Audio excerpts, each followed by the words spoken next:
Hi everyone and welcome to video number 10 of our P3 complex number lecture. On the screen right now is page 29, exercise 8. In this video, we'll discuss all the questions on page 29. Let's start by reading the hint at the top of the page of 29. This hint says, as far as possible, attempt to draw the locus to scale. So as mentioned in my previous video, when we draw locus on the Argand diagram, we are strongly advised to draw it to scale. And not only should we draw to scale, we should also use the same scale,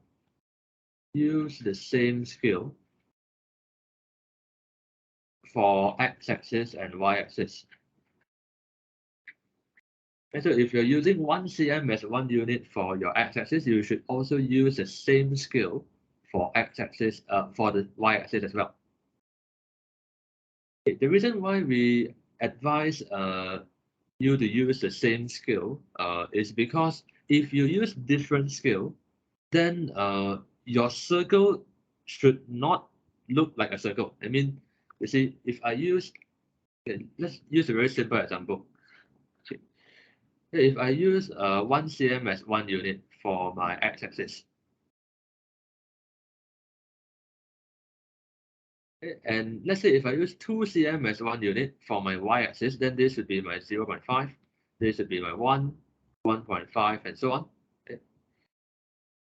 Negative 0.5, negative 1, and so on. Now, if I want to draw a circle with radius of 1 centered at the origin, but I use different scale. Here I use, let's say 2 cm as 1 unit. And for my x-axis, I'm using 1 cm as 1 unit. And then I will get a very weird kind of diagram. If I want to draw a circle centered at the origin with radius of 1, I know my circle must pass through 1 here, negative 1 here, 1 up here, negative 1 down here. And when I really draw it out, it's actually an oval. And so this is a circle, but it appears like an oval. So this is a circle, but appears like an oval or ellipse because of the different scales used in the x and y axis. Because of the different scales used.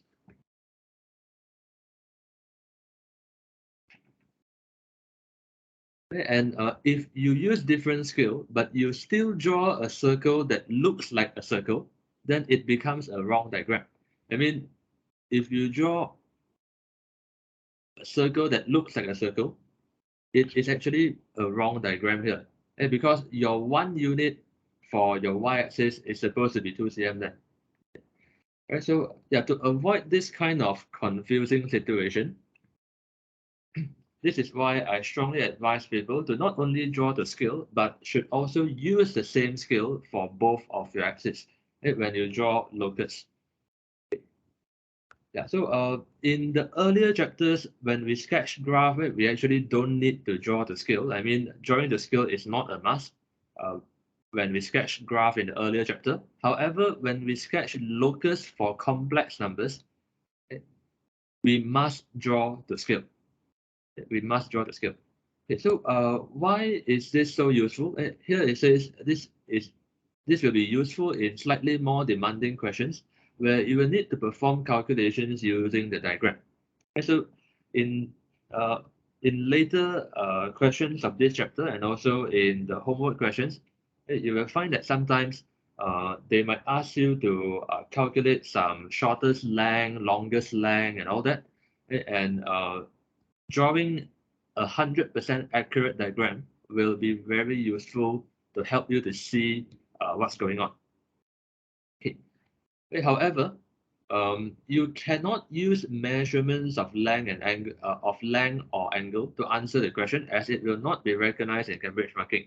Okay, so in later questions in this chapter, there are certain questions that ask you to find the shortest length between a point and a shaded region. Right? So for such kind of question, right, you are not allowed to measure the length using ruler and then state the answer straight away. You cannot use measurement. You cannot use measurement to find a certain length that is being asked by the question. They would still expect you to calculate the length by doing calculations and not by measurement. So later when we discuss questions on pages 31 and 32, you will know what I'm talking about. Okay. Right, so for question 1 here, describe completely and sketch on an argon diagram the loci given by the following equations and find the Cartesian equation. Cartesian equation means equation in terms of x and y.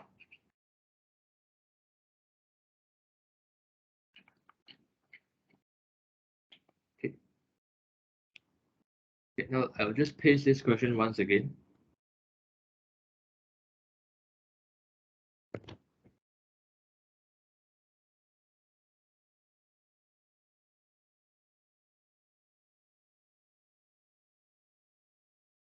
Okay. So there are 3 tasks here. First, describe. Second, sketch the diagram. Third, find the Cartesian equation. So 3 tasks here. Okay, let's start with part A. Modulus z plus I is equal to 2. Okay, so there are 3 types of locus that we have learned so far. Let's recall. Okay, so if you have modulus z minus a equals a positive constant r, this would be a circle. Okay, if you have modulus z minus a equals modulus z minus b, it is a perpendicular bisector. If you have argument of z minus a equals theta, then it is a half line. So you have some modulus expression on the left, some positive constant on the right. So this is very likely to be a circle. Right? So before we read the center and radius of the circle, we should first convert it into the so-called standard form in the black box here. We should convert it to the standard form, then only we can read the center and radius correctly. Okay, so the standard form needs to have modulus of z minus a, where a is some fixed complex number. Okay, so, but the problem here is we have a plus, so we have to write the plus as a double negative. Z minus minus I is equal to 2. And to make it even clearer, I will just insert a redundant 0 here. 0 minus I is equal to 2. So that it's very clear that this is a center. Sorry, this is a circle. This is a circle with center at point 0, negative 1 and radius 2. Okay.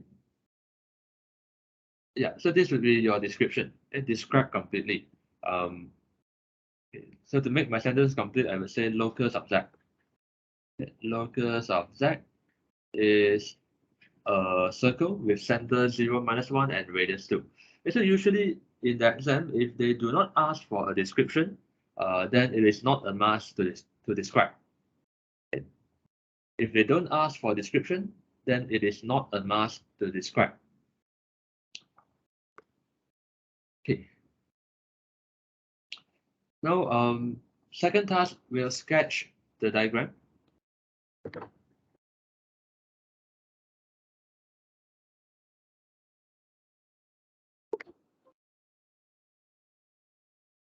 Right, next we'll sketch the diagram.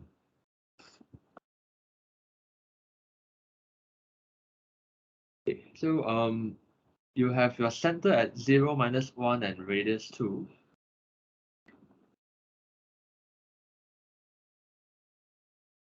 And since you can foresee that your diagram, your diagram will not take too many units, you can actually use a bigger scale like 2 cm to 1 unit, okay, or maybe 1.5 cm to 1 unit. And whatever scale you use, please use the same scale for both axes, and to avoid the confusion issue that I mentioned just now, and that a circle might appear as an oval if you use different scale. And so to avoid this kind of trouble, just use the same scale for both your x and y axis. Right, so I put 0 here. This is 1, 2, 3, 4.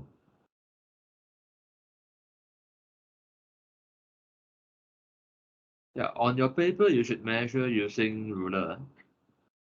And like measure 1 cm or 1.5 cm as 1 unit using your ruler, so that it's very accurate.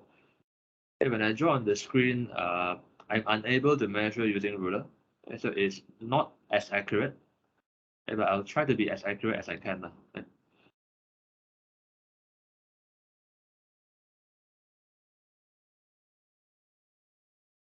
Right, so it's time to label my center 0, -1. Okay, so you can just put a cross here, or you just blacken the dot there, either way. Right, then for radius 2, okay, so when you draw circles, um, I would suggest people to draw it this way. Okay, to make sure that your diagram looks nice and accurate, okay, you would use 4 points to guide yourself when drawing the circle. Okay, you would measure 2 units above the center, and you plot across it. 2 units below the center, plot another cross here. 2 units on the right of the center. So here I use a dotted line to align it so that my examiner can clearly see that this is exactly 2 units to the right. And 2 units to the left of the center. I'll plot it here. And then you use these 4 points to guide you to draw a nice looking circle. Okay, so to make sure that your circle looks nice, I would advise you to draw it. Okay, there are some people when they draw the circle, it looks very weird. Like this is a very ugly diagram. So don't draw it this way. Right. So to make sure that your circle looks round, so uh, you have to make it nearly vertical at the two sides, and left and right. Make it nearly vertical, and at the top and bottom, you make it nearly horizontal. So yeah, if you draw it this way, then it will look like a nice circle, and then you slowly curve it. Like you draw quarter by quarter. You draw it quarter by quarter. Yeah. On your paper, you should be able to draw it nicer than I do here on the screen. Okay, because on paper you can measure the length accurately using ruler. Yeah. Okay. Yeah. So okay. So my circle here, it looks a bit ovalish because I didn't measure my length using ruler, but if you really measure the length accurately using ruler on your paper, you should be able to get a rather perfect circle shape. Right. Then now that the center of the circle is clearly labeled, uh, I mean it's clearly blackened here, and then just draw a radius here and label as 2 units, then it should be good enough. And if you want to make it even more complete, then you just point an arrow here and say this is locus of z. If you don't write out the words locus of z, it doesn't matter. Because in this question, we are only drawing one single locus on the diagram. Yeah, so this is circle with center 0, -1, and radius 2.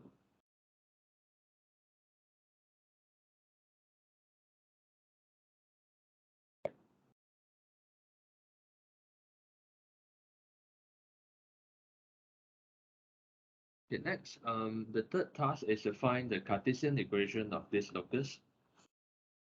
Okay, so still on part A, to find Cartesian equation. Now that we have already identified the center and radius, the Cartesian equation can be found very easily. So Cartesian equation of locus is just x minus 0 squared plus y minus -1 squared equals to 2 squared, okay, which gives us x squared plus y plus 1 squared equals 4, and that's it.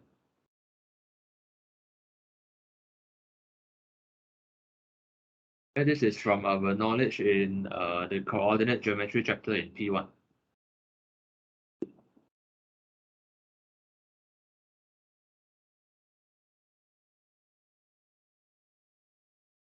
Okay, now I'll move to part B.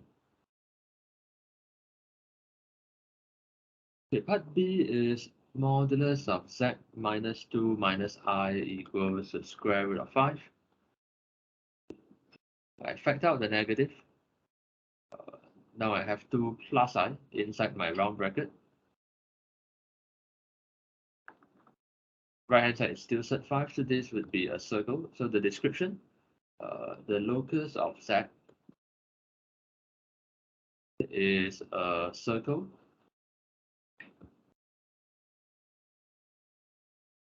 with center 2, 1 and radius square root 5.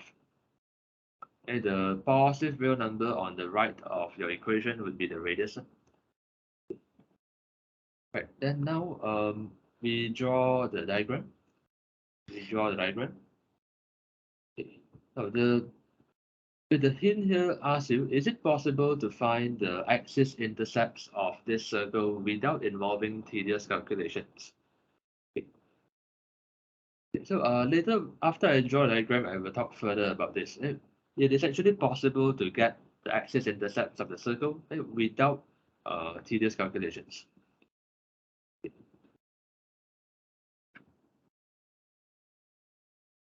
You have your center at 2, 1, so I should allocate more space to my first quadrant, and more action will take place there.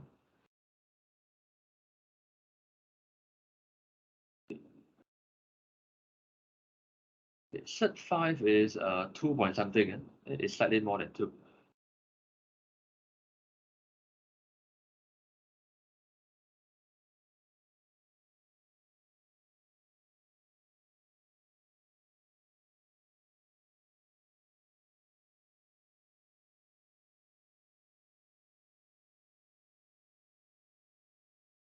Okay, this should be enough, I guess. 2, 1 is the center. Yeah, so if you like, you can write out 2, 1, but even if you don't write out 2, 1, it should be fine as long as you align the point using dotted lines. Okay. So square root of 5, it is not it's not an integer, it's not a nice number. So it would be hard to plot accurately at the point above, below, left, and right of your center. And so we just roughly plot. And so if you use a calculator to check, set 5 is 2.236, and so it's slightly more than 2 units. And so I just roughly take here slightly more than 2 units above. And so use dotted line to align the position of your point. I plot the point here. Okay, so 2.26, sorry, 2.24 units below. So it's roughly here, slightly below -1. Plot another point here. Okay, 2.26 unit to the left, it will be slightly to the left of my y-axis. It's slightly, roughly here. And let me just relabel the number 1 there so that it doesn't look so messy. Yeah, I'll label my 1 here. And 2.24 units to the right. Okay. Now, is it possible for us to find the axis intercepts without much tedious calculation? Okay. So clearly your circle will intersect the y-axis twice and also the x-axis twice. Would it be possible to find the axis intercepts easily without much calculations? Okay. Now, observe that. Okay, now I will just draw in red for you to see. Observe that here, there is a right angle triangle, where the horizontal base is 2 units and the vertical side is 1 unit. So if I enlarge this right angle triangle, you can see this is my point 0, 0, 0, this is my 2, 0, this is my 2, 1. 1 unit here, 2 units here, which means by Pythagoras, the hypotenuse side must have square root of 5 as its length. And that also means since 2, 1 is the center of the circle, then 0, 0 must be a point on the circumference because R is set 5. So the hypotenuse side is set 5 by Pythagoras because it takes square root of 2 squared plus 1 squared. And so your circle must pass through the origin 0, 0. And now let me just erase this red line on the diagram. So you know your circle must pass through 0, 0. And then the other x-intercept on the right, it would be at 4. Okay, because again, you have your right angle triangle here. You have a right angle triangle here, a base of 2 units, vertical side of 1 unit. Okay, so your hypotenuse is again set of 5, which happen to be exactly the same as radius. So 4 would be your second x-intercept. Your y-intercept then, notice that here we again have a right angle triangle with base of 2 and height of 1. So hypotenuse is again set 5, and that means your circle will pass through 2 on the y-axis. And yeah, that's all that we need to know. Okay, now it's time to connect your points nicely. And if you want to make your diagram even nicer, you can actually tell that your circle would also pass through uh, the point 42, the point 42, because this diagonal is again having length of set 5 by the right angle triangle that you can see here. Okay. So but this point that I just recently plot, the point 42, is okay if we don't plot it because that is less important. And what's more important is axis intercepts. Now I will just draw my circle. Draw it quarter by quarter.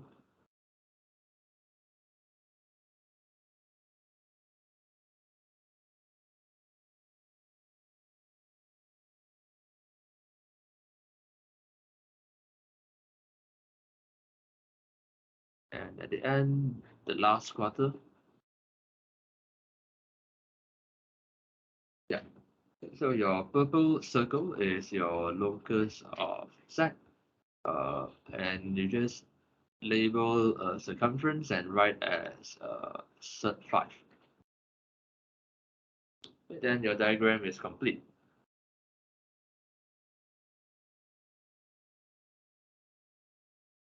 The words locus of Z is okay if you don't write on your diagram, because in this diagram, there's only one locus that is being drawn.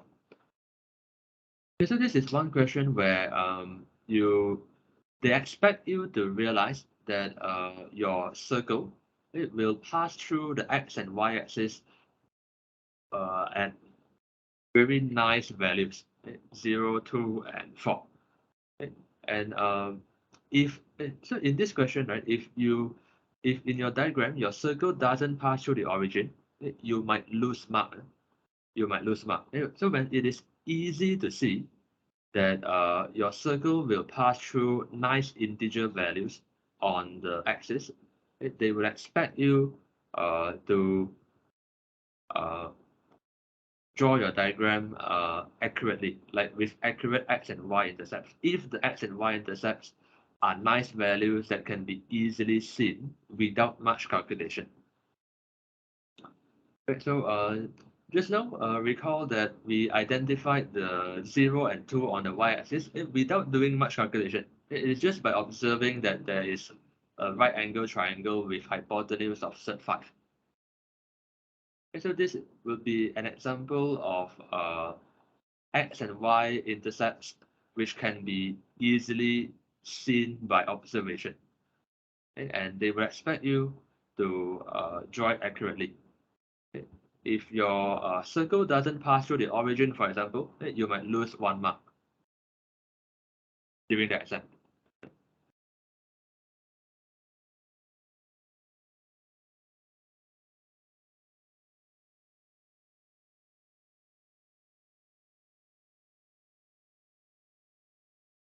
Okay, next is part C. This is a tricky one. Oh wait, part B, there's still one more part. For part B, we have still yet to find the Cartesian equation. And so Cartesian equation will be easier since the center and radius are already found. Okay, so part B, Cartesian equation will be just x minus 1 squared x minus 2 squared y minus 1 squared is equals to radius squared. And then just make it look nicer. X minus 2 squared y minus 1 squared equals to 5, and that's it. So that's the third task completed for question 1B.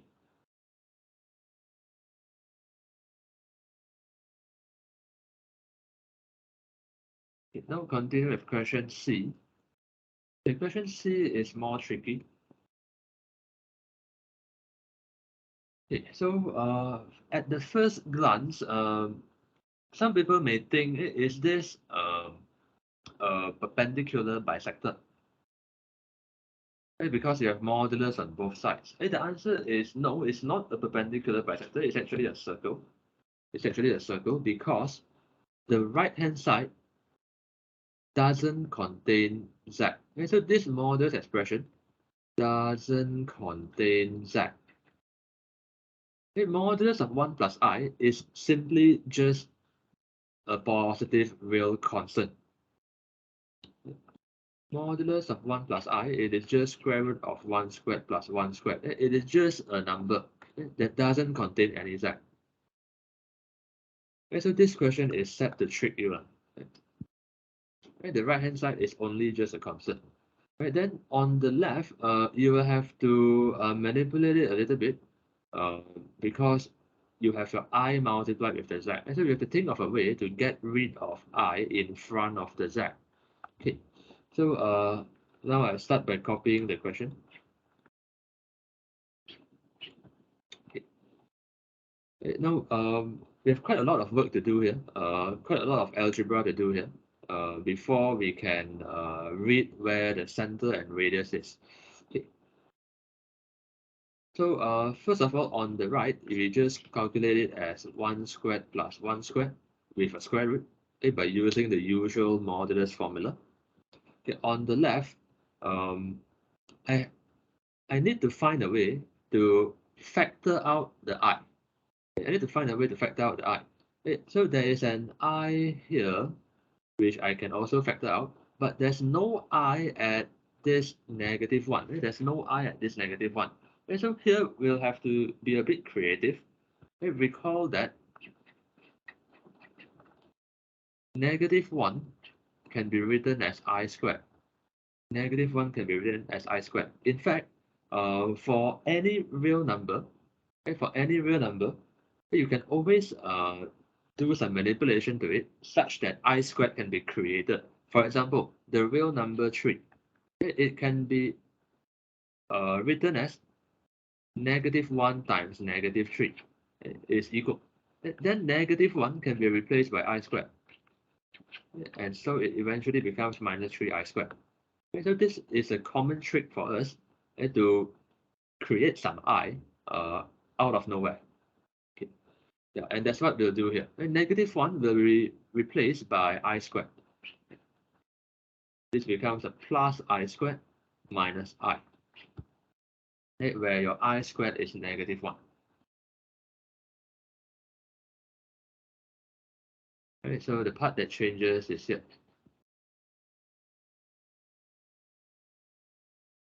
Okay, then now we can factor out an I from the right hand side. Okay. Sorry, from the left hand side. Uh, so I have Z plus I minus 1. Okay, on the right, it's just square root of 2. Okay, recall that modulus can be distributed over multiplication. Okay, so that means here I can have modulus of I times modulus of Z plus I minus 1. Okay, so modulus of I, modulus of Z plus I minus 1. I just rearrange the terms a bit. Okay, I just write as uh, minus 1 plus I. Okay, just a simple rearrangement.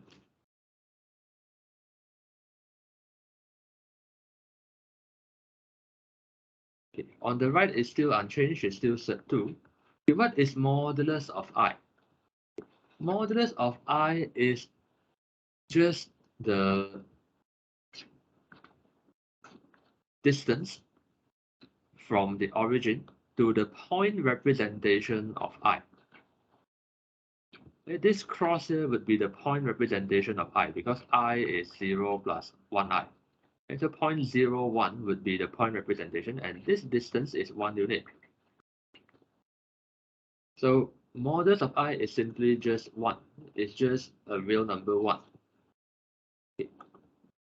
Right, then here I have modulus of Z. I factor out the negative. This is now 1 minus I equals the square root 2. Okay, then this eventually becomes modulus of Z minus 1 minus I equals the 2. Okay, now this is the standard form. Okay, we already obtained the standard form, and from here we can read what the center and radius are. Okay, so description. Locus of Z is a circle with center 1 minus 1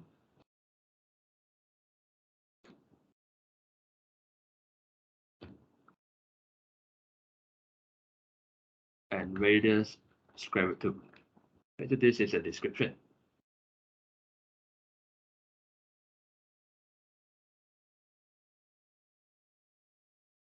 Okay, next is to find the, not find, but draw the diagram.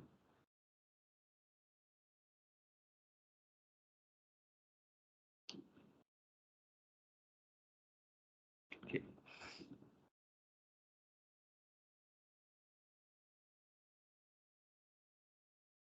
Okay, the radius is only square root 2, it's quite small, so I can use a larger scale, maybe 2 cm to 1 unit. 1 negative 1 is in my fourth quadrant. So I should allocate more space in the fourth quadrant as more action will take place there.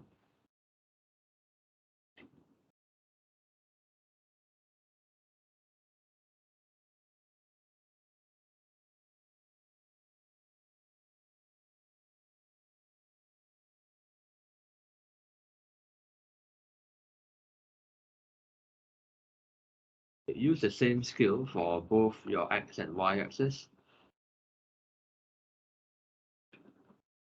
1 minus 1 is down here.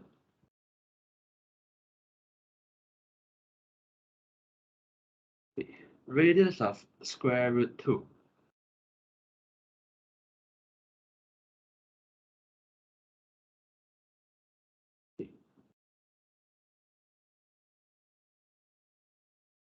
Okay, so for radius of square root 2 is 1.41 unit, roughly. Okay, so I will have 1.41 units above this point, 1.41 units below, it's roughly here, and then 1.41 units to the left, uh, roughly here, 1.41 units to the right, roughly here, and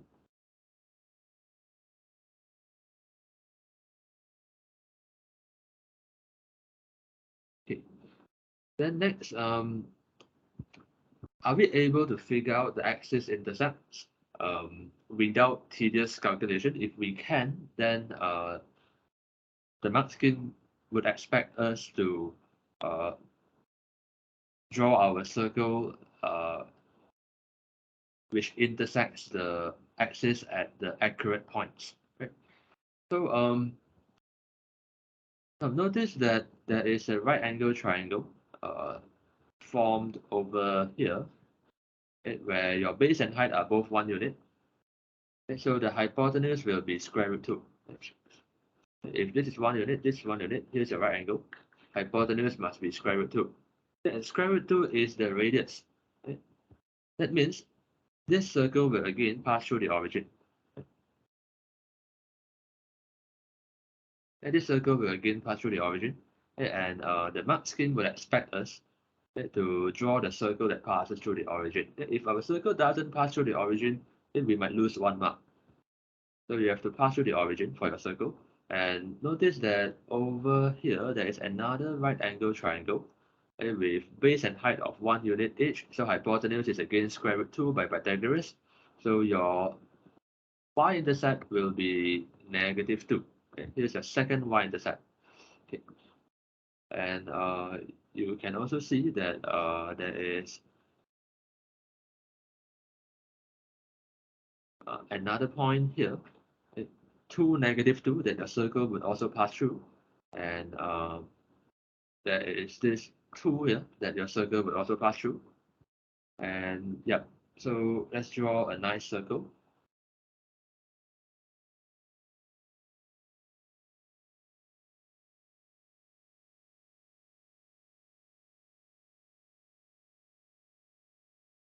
And so again, draw it quarter by quarter so that it looks nice.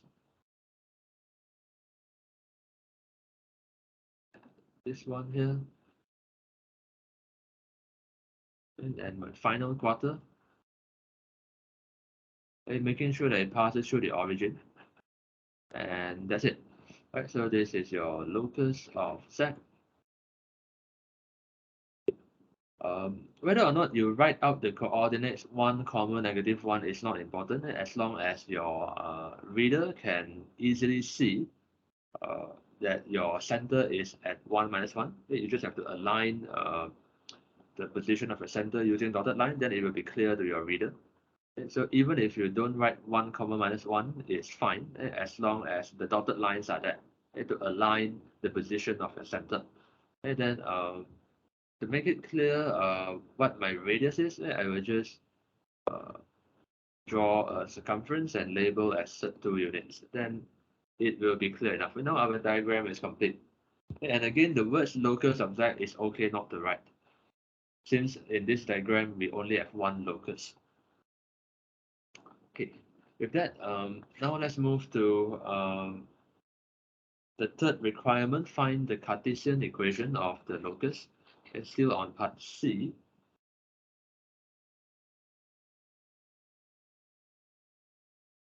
The Cartesian equation will be, since we have the center already, so it's x minus 1 squared plus y minus -1 squared equals to radius squared, x minus 1 squared plus y plus 1 squared equals to 2, and that's it.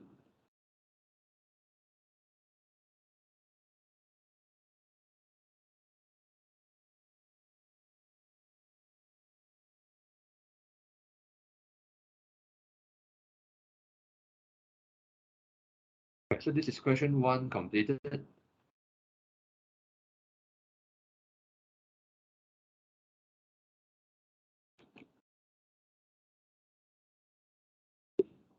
Now let's move to question 2.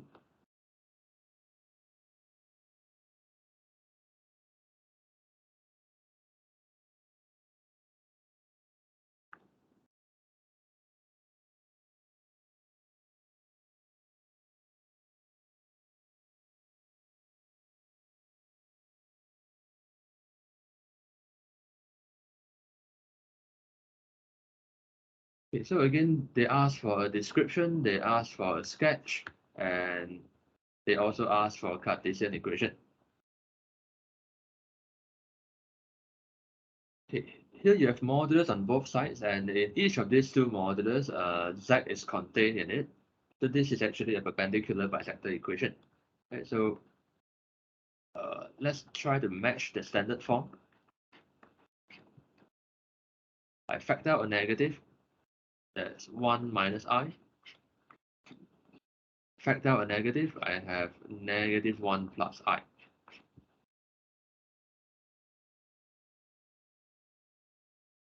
Okay. So from here, we can then read which are the 2 points of the line segment where we'll draw a perpendicular bisector to that line segment. Okay, so the description, you can refer back to your notes page number 27 to see what is the sentence to write here. Uh, so the locus of that is the perpendicular bisector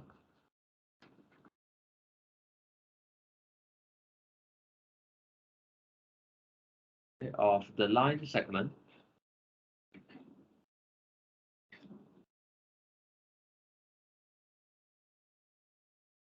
joining the points 1, negative 1 coming from the 1 minus I and negative 1 1 coming from here.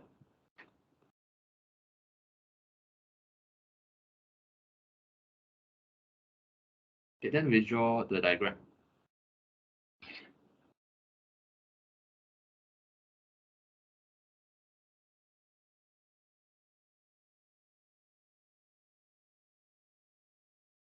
We draw the straight line here. Okay.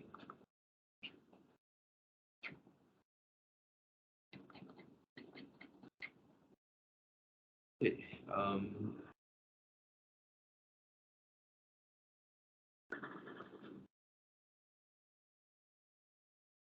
So again, draw your diagram to scale. You might want to use maybe just 1 cm for 1 unit here.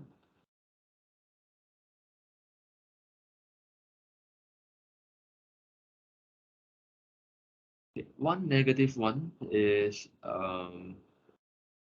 down here.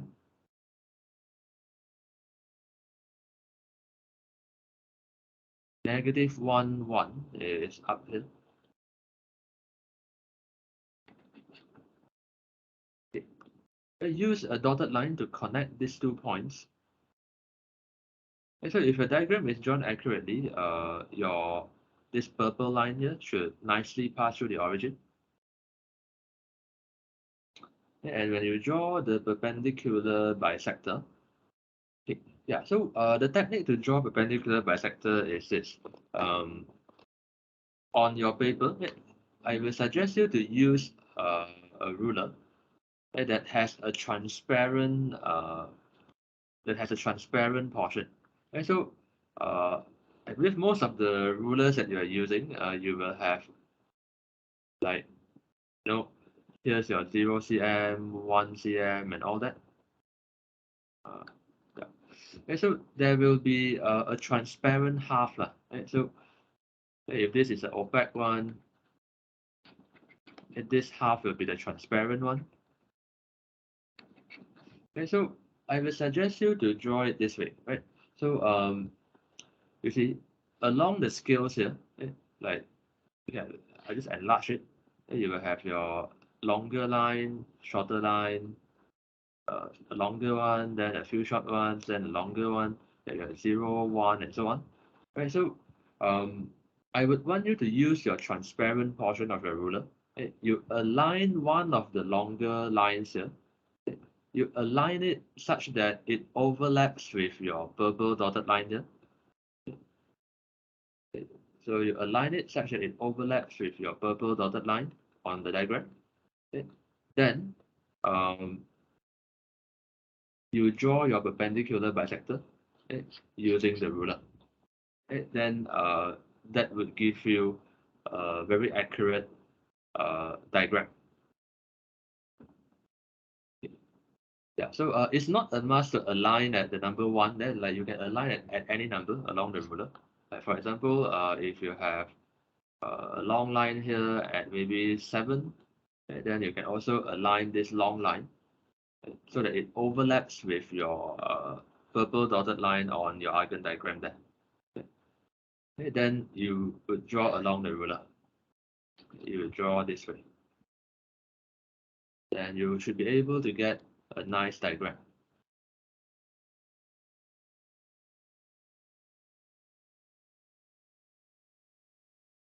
Then, as usual, you would label the 90 degrees, label your equal lengths, and if you want to make it more complete, just point an arrow here and say this is locus of Z, and we are done for the diagram. Okay. Another way to make sure that your diagram is accurate is that uh, if the slanted line that I have colored in yellow in my diagram, it covers 2 units horizontal and 2 units vertical. And then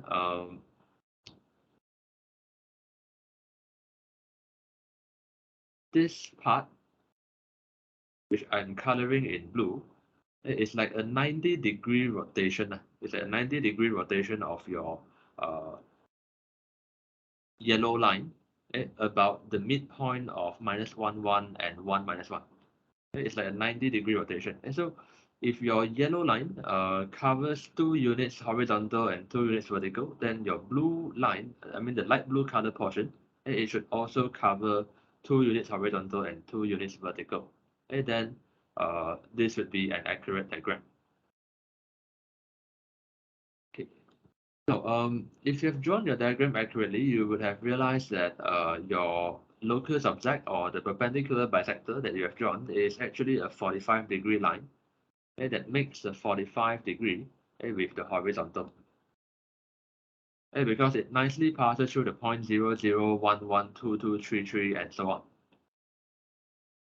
Okay, so you would expect the Cartesian equation to be y equals x. But how can you be 100% sure about that? Okay. Okay, now, to get the Cartesian equation for perpendicular bisector is not as straightforward as circle, because for circle, once you have identified the center and radius, you can form the Cartesian equation easily. But this time, for perpendicular bisector, the Cartesian equation can come from okay, I will make use of this line of my working here. Okay, at the top of your screen, I'll bring down that line. I'll bring down that line. So to find the Cartesian equation,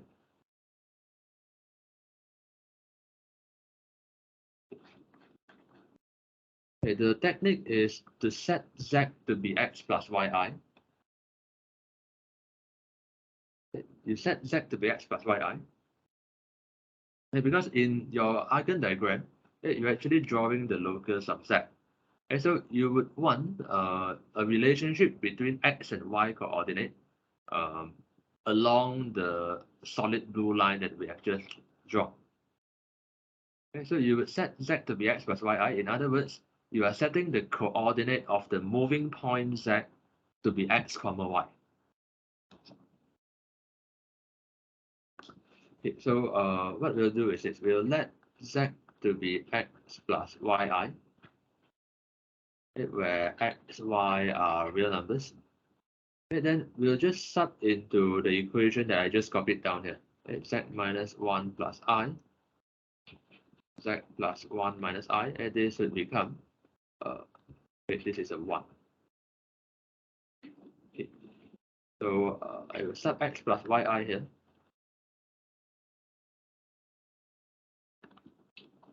X plus yi again.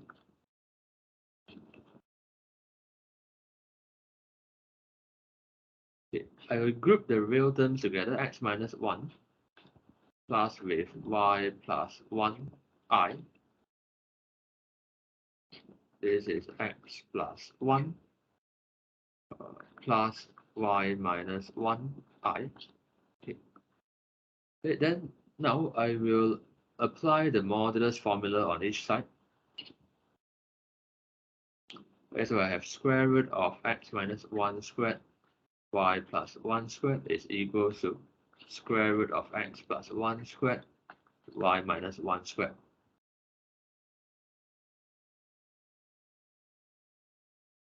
And recall that modulus of a plus bi is just square root of a squared plus b squared. Okay, so here I'm just taking x minus 1 as the a, okay, and y plus 1 as a b. Okay, then same applies here. Okay, because x minus 1 is the real part, y plus 1 is the imaginary part, okay, for the complex number on the left. Okay. Okay, then now we have upon squaring both sides, upon squaring both sides, we'll have x minus 1 squared plus y plus 1 squared only. The square will be gone.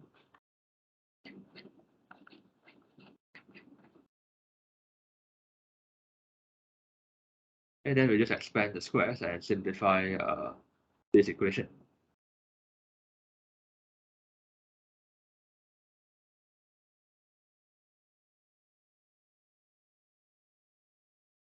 Okay.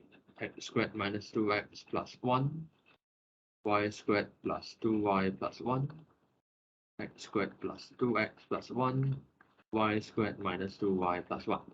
Okay, you should expect all the quadratic terms to cancel, which they indeed do cancel, because this is a straight line equation. So x squared and x squared cancel here, y squared and y squared cancel here. And in fact, you have plus 1 plus 1 plus 2 on the left, plus 2 on the right, so they would also cancel. You are left with only minus 2x plus 2y is equals to 2x minus 2y. Okay, move all the y to one side. This is 4y, 4x, which means y is equal to x. Therefore, Cartesian equation of locus is y equals x, and that's it. Okay, so this is how we obtain the Cartesian equation for a perpendicular bisector locus.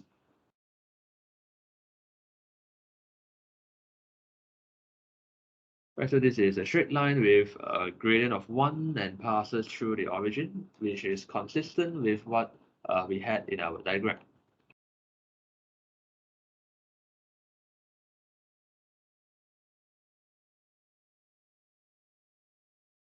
Okay, next, I'll move to part B.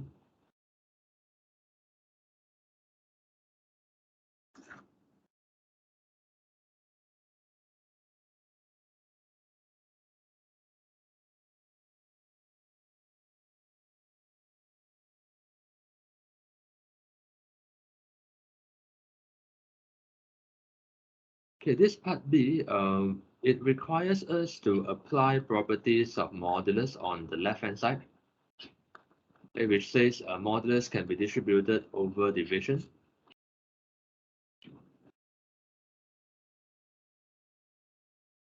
And then the denominator on the left, it can be multiplied over to the right. Okay, now you have one modulus on each side, and inside the modulus you contain a z there, right? So this would be again a perpendicular bisector equation. I just try to match the standard form, and so I have z double negative I is equal to z minus an I then.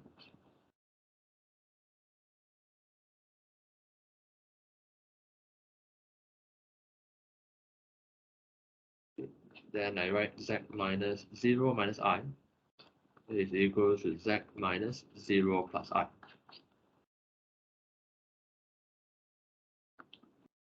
Okay. So the description, the locus of z is the perpendicular bisector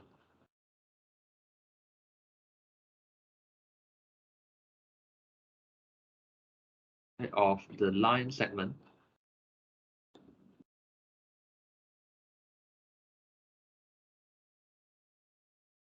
joining the points 0, -1, and 0, 1. Next, the diagram. Let me draw on the right since I still have space here. Okay, this will be a very simple diagram. Uh,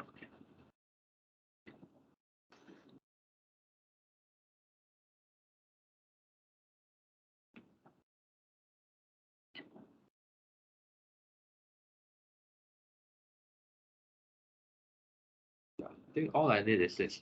So 0, -1 will be this point down here. This is 0, -1.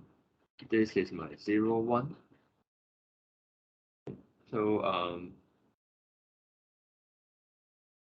okay, the dotted line happened to overlap with my y-axis here. Okay, and then when I draw my perpendicular bisector, when I draw my perpendicular bisector, since this is a vertical line, I expect the perpendicular bisector to be horizontal. And we should be able to see very clearly that the midpoint will be exactly at the origin. And because of that, your perpendicular bisector will exactly overlap with your real axis. Okay, so this will be your locus of Z. Okay, so from the diagram, it's already very clear that your Cartesian equation, it will be just y equals 0, okay, since it is the x-axis itself. Right, so Cartesian equation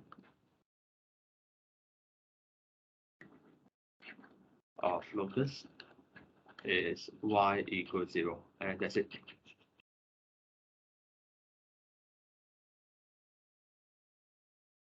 Right, since in this diagram we are really confident that the locus of z is just a horizontal line that overlaps with the x-axis. So when you are very confident, you actually don't need to go through the substitution of y equals x plus yi. Um, yeah, you don't have to sub in z equals x plus yi and manipulate like what we did in part A. Here, because it's already very clear and we are very confident that this is a horizontal line, then we can just straight away say the Cartesian equation is y equals 0.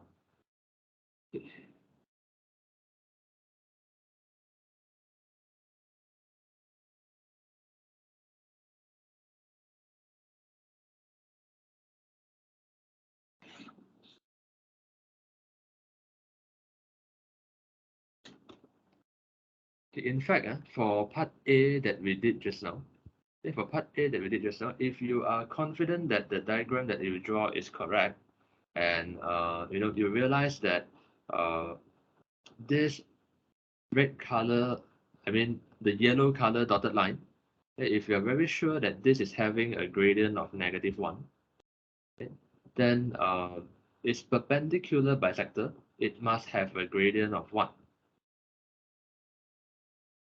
And if you draw a diagram accurately, I think you should be confident enough to say that your midpoint of your yellow color line segment will be at the origin, and therefore you are confident that your locus of z would pass through the origin. Right, so if you know the gradient is 1 and the y-intercept is 0, okay, in fact, for part A just now, we could also state the equation y equals to x straight away without going through uh, the substitution of z equals x plus yi. If you are confident enough to tell from the diagram that your blue solid line has a gradient of 1 and passes through the origin, then it's actually okay to say y equals to x would be the Cartesian equation straight away without going through the substitution of x plus yi. But anyway, I think it's good for you to know that you can actually substitute z equals x plus yi to verify uh, your Cartesian equation in case you are not confident about your diagram. Okay, there are certain questions that you can't really read the gradient from your diagram, and you would be forced to sub in uh, z equals x plus yi.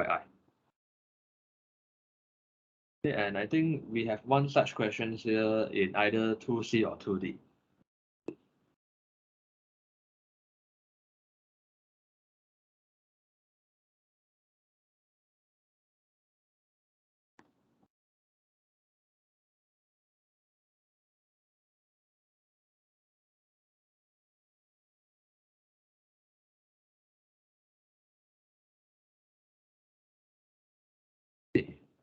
This question, you have modulus on both sides, and you have an I in front of the Z on the left. So you have to think of a way to get rid of the I there. And earlier I've already told you what trick to use.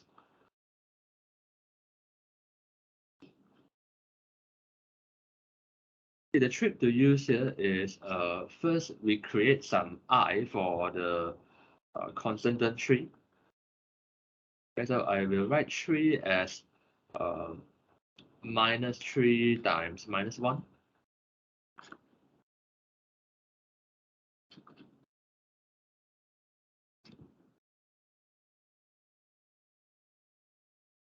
So here I'm writing plus 3 as negative 3 times negative 1.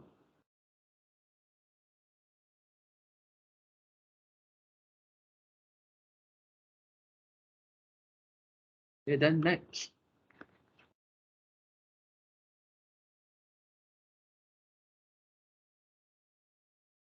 I will replace negative 1 by I squared. And here on the right, I think it's time for me to factor out a negative here. So I have minus 1 minus 2i. It's time to factor out an I. Now that you have done something similar before, I think I can be a bit faster. So I factor out an I and distribute my modulus straight away. So I have modulus I and uh, z minus 3i here.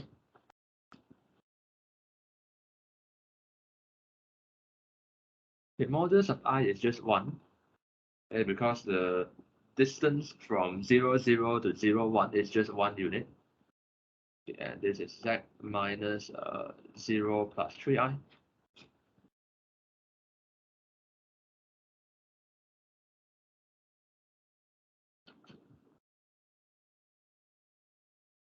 And at the end, I have this z minus 0 plus 3i is equal to z minus minus 1 minus 2i. Description. The locus of z is the perpendicular bisector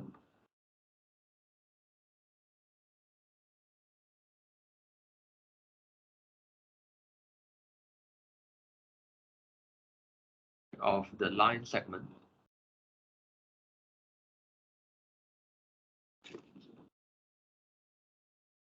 joining the points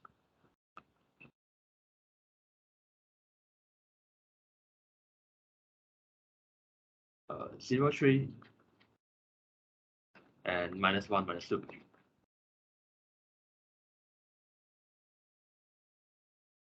Okay, now let's draw the diagram.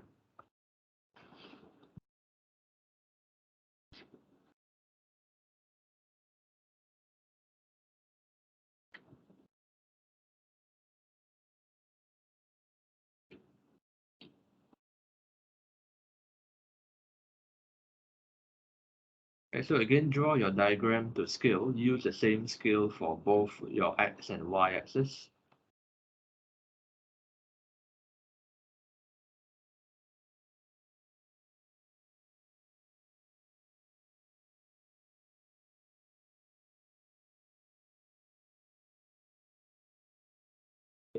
Zero, 3 is here. Okay, minus 1, minus 2 is down here. Okay, wait, it's not on this side. It's on the other side. Minus 1, minus 2.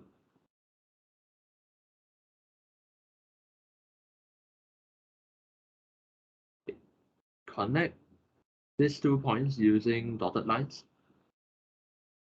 You should use ruler when you draw this dotted line. Okay. So, how do we draw this perpendicular bisector accurately? Okay. Now, notice that you have, and like if I complete the grids here, then it will be easier for you to see what I'm talking about. Okay, so if I complete the square grids here, okay, so notice that this rectangle, which I'm coloring in yellow right now, it has a horizontal length of 1 unit, vertical length of no, it's 5 units, vertical length of 5 units. Okay, I'm talking about this rectangle here. Okay, so it's a 1 by 5 rectangle. And the midpoint of the rectangle, it should be um, somewhere here, okay, where it is a half unit horizontal from the left edge, and it is 2.5 units from the upper edge. Okay. Yeah, so it's somewhere here. Okay. And you must pass through. I mean your perpendicular bisector. It must pass through the midpoint that I'm crossing here in red. Okay. Now, just to let you see what's going on. Okay. Yeah. Okay, so this is a 1 unit here, a 5 unit here, and the midpoint it must be uh, somewhere here where it is 0.5 unit from the left edge and 2.5 unit from the upper edge. Okay, so it's roughly here, and your perpendicular bisector must pass through this cross in the middle here. Okay, so you just imagine that you rotate this entire rectangle, about the cross. Okay, so you end up having something like this. You end up having a horizontal rectangle instead. Now I'll just color that rectangle here on my diagram. So if I rotate my 5 by 1, my 1 by 5 rectangle, okay, I expect to get a 5 by 1 rectangle uh, this way. It will go all the way until here.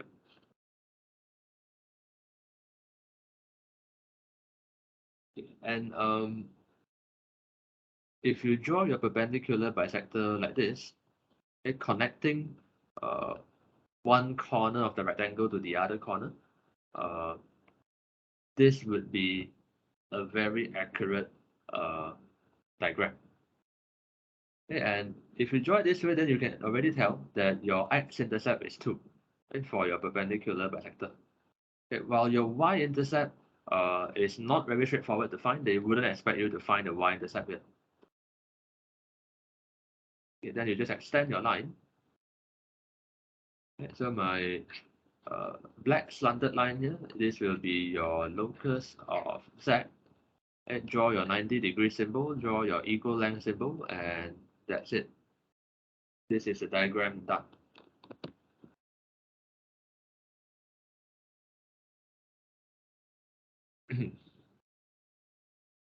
Right, so if you use the mindset of rotating the rectangle like what I do here, and then it would be easy to get an accurate diagram.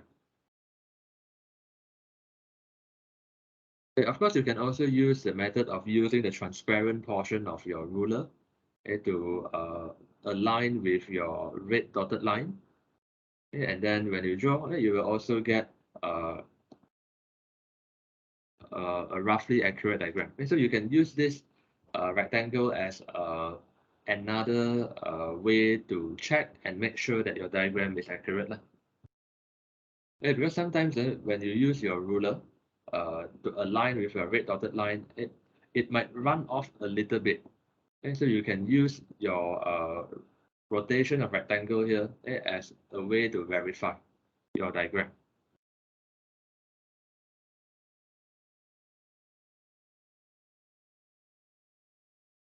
Uh, During the exam, of course, you don't have to draw out the rectangle. Like the blue color and yellow color rectangle, you don't have to draw out. You can just imagine them in your mind.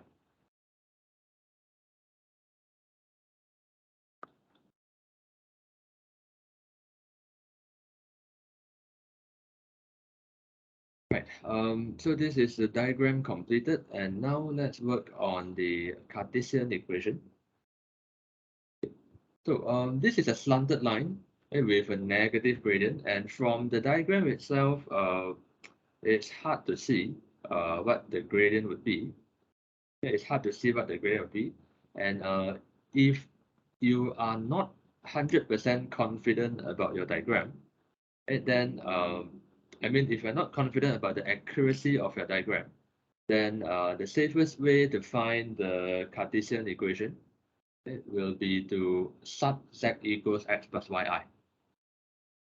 So when you want to sub z equals x plus yi, you can use whichever line of working that you have earlier that you prefer to use. Yeah, like it's not a must to use the final line. You can use the line somewhere in the middle, whichever that you find convenient. Anyway, this time I'll just use the final one.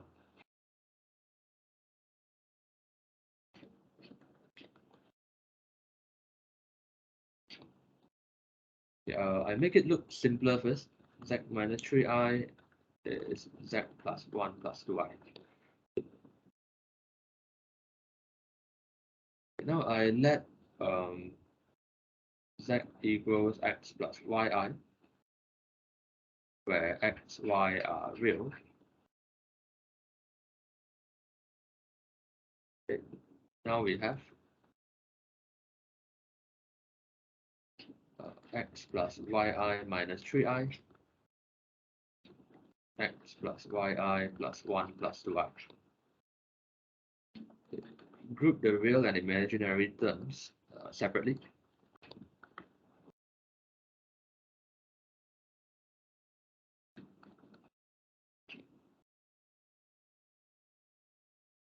Then use the distance formula to calculate the modulus.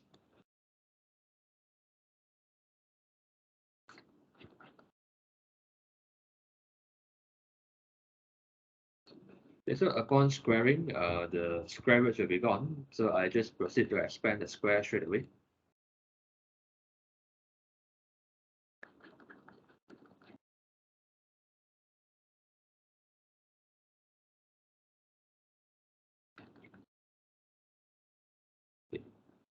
As expected, the quadratic terms would cancel. X squared and x squared would cancel. Y squared and y squared would cancel. I have only minus 6y plus 9 on the left, 2x plus 4y plus 5 on the right.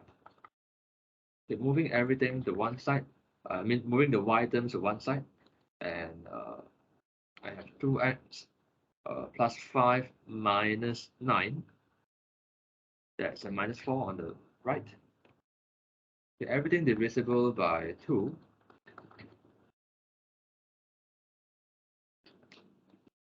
That's negative 1/5 x plus 2/5.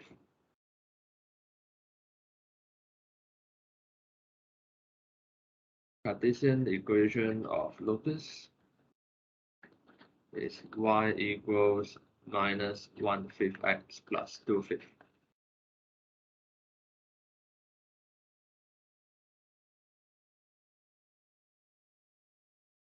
Okay, now if you use the Cartesian equation that you have found here, with this Cartesian equation that we have found here by substituting z equals x plus yi, it must be correct.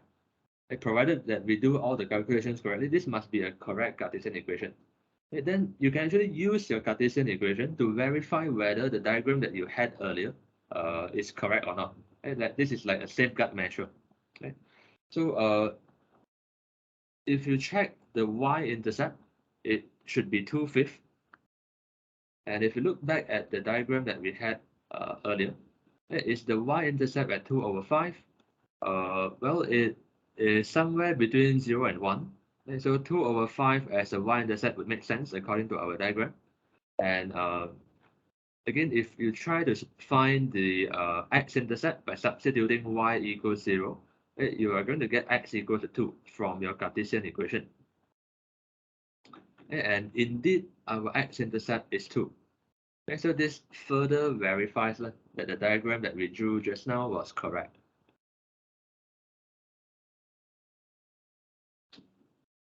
Okay.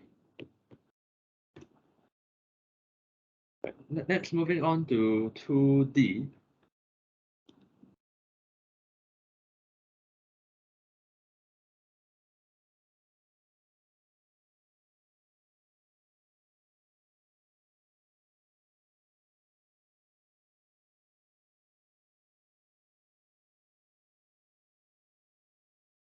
You have modulus z alone equals to modulus z minus 1 minus 2y. So again, you have modulus expression on each side, and each of the modulus expressions contain z. This should be a perpendicular bisector equation. Okay. Now the problem is your left-hand side is too simple. It's just modulus z. It's not modulus z minus anything. Okay, but don't forget, you can always put a minus 0 on your own. Right? You can always put z minus 0 on your own.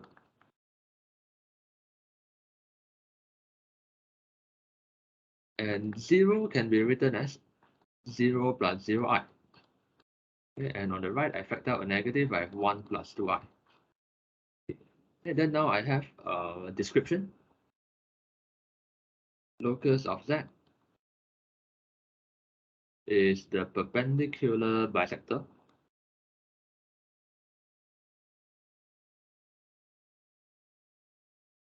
of the line segment joining the points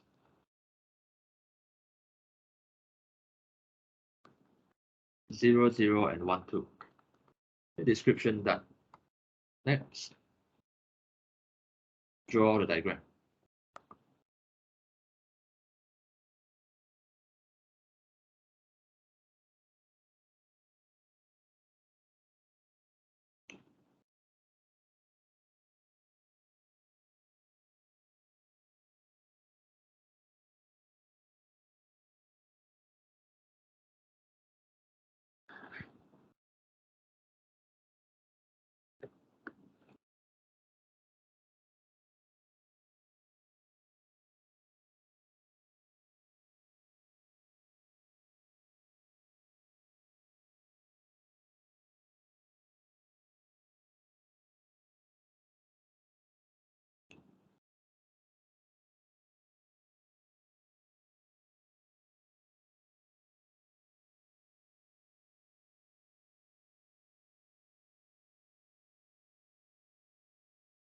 Okay, 0, 0 is the origin.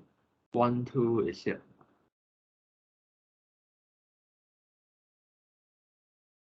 Okay.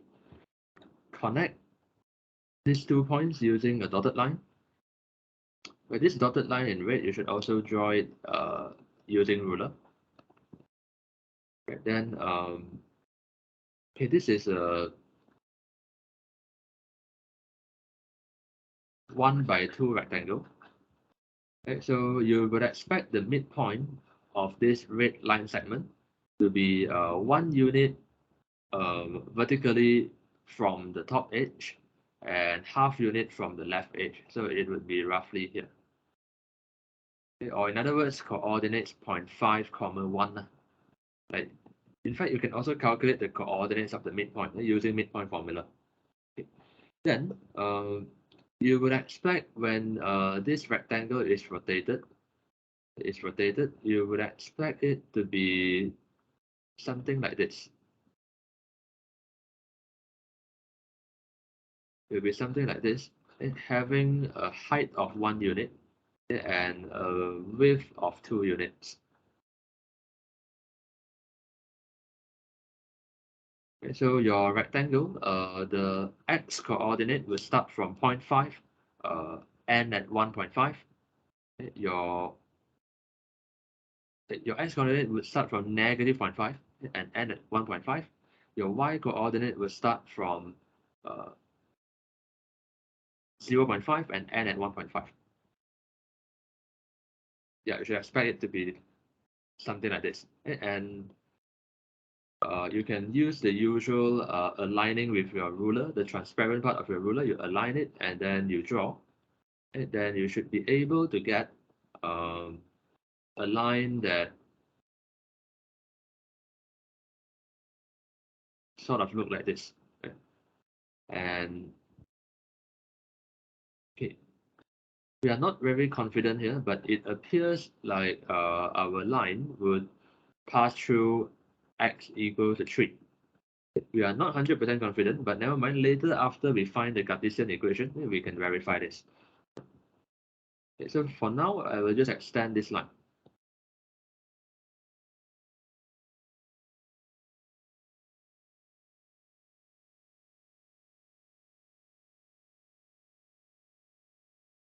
Okay, and I point on this and I say this is the locus of z, 90 degrees, equal lengths, and our diagram is done. Okay.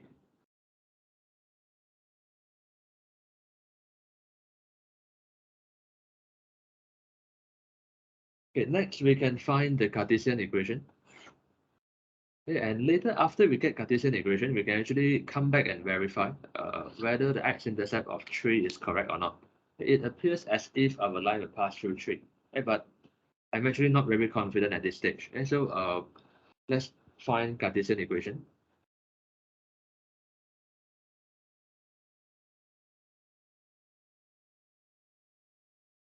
Okay, by the way, during the exam, if they don't ask you to find Cartesian equation, you actually don't have to find.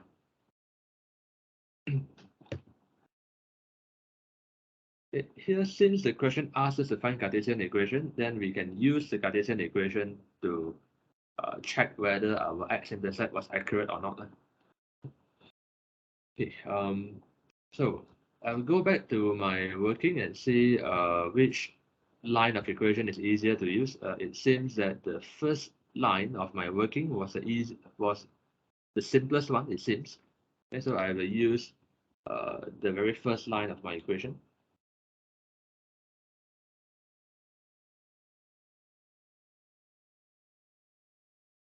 Let z equals x plus yi, where x, y are both real.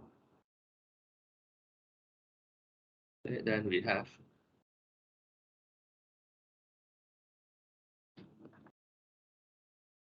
just sub in z equals x plus yi. Group your real terms and imaginary terms separately. Okay, then apply the modulus formula.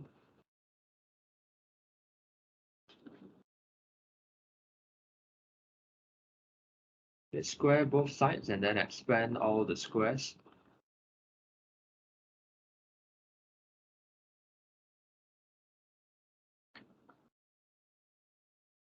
Okay, as expected, all your quadratic term would cancel, and you're left with well, it's just a 0 on the left, minus 2x minus 4y and plus 5.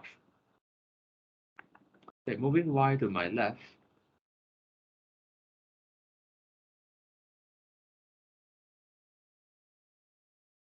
it's a minus half x and plus 5 over 4.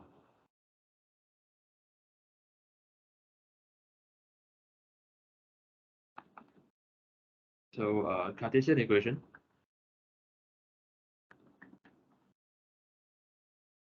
of Locus is y equals minus half x plus 5 over 4. So this is done. Now let's go back and check whether the y-intercept is roughly at 5 over 4 or not. 5 over 4 is 1.25, so it's slightly above 1, which makes sense. And if we check the x-intercept, when y equals 0, you have minus half x plus 5 over 4 equals 0. Minus half x equals minus 5 over 4. X should give you positive 5 over 2. And x should be positive 5 over 2. And yeah, it seems that our diagram up there was not very accurate. Uh, because the correct x-intercept is supposed to be 5/2. Now, if this question didn't ask us to find Cartesian equation, we wouldn't find it. And if that is the case in the exam, if the exam question doesn't ask us to find Cartesian equation, then this x-intercept here is okay to be not very accurate if the exam question didn't ask us to find Cartesian equation. But since this current question here asks us to find Cartesian equation, we'll just fix it and make it more accurate. We'll make it more accurate. It says x should be 5/2. X-intercept should be 5/2.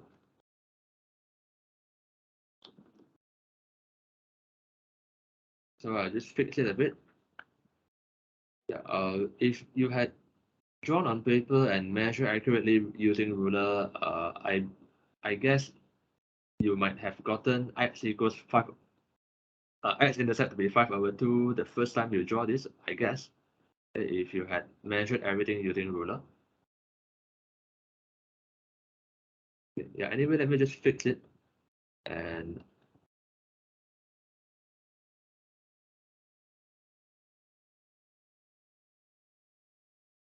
yeah, I'll just make it pass through 5/2, which is 2.5.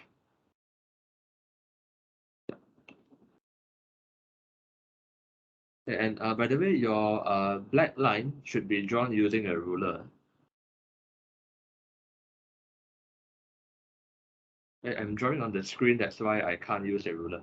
But you should be drawing using a ruler.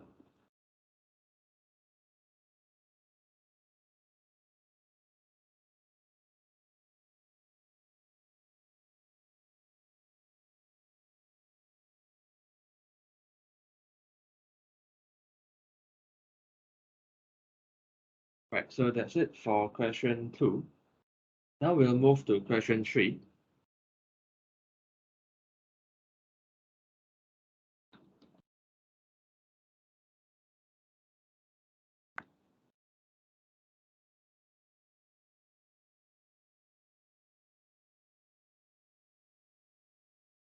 Describe completely and sketch on an Argand diagram the loci given by the following equations.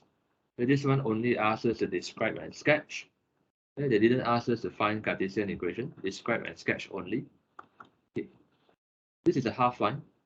Recall that if you have argument of z minus a equals to theta, and then it will be a half line starting from point A, making an angle of theta with the positive x direction.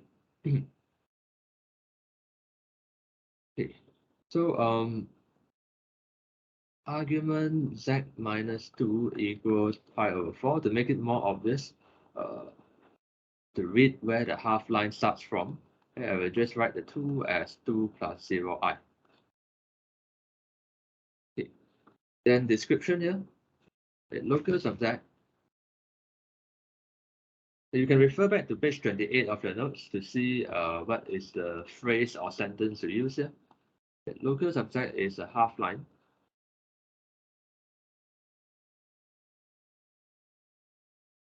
Starting from point 20,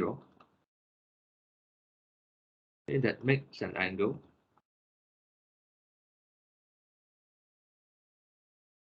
of pi/4 radians, anti-clockwise.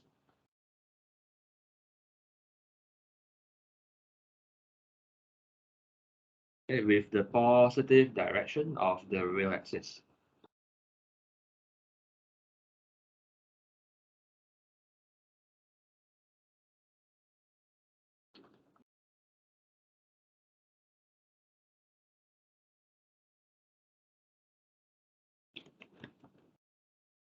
Okay, a few keywords here that you must state. Of course, half line, and then the starting point, the angle, anti-clockwise, with the positive direction of the real axis. The description done. Now let's draw a diagram.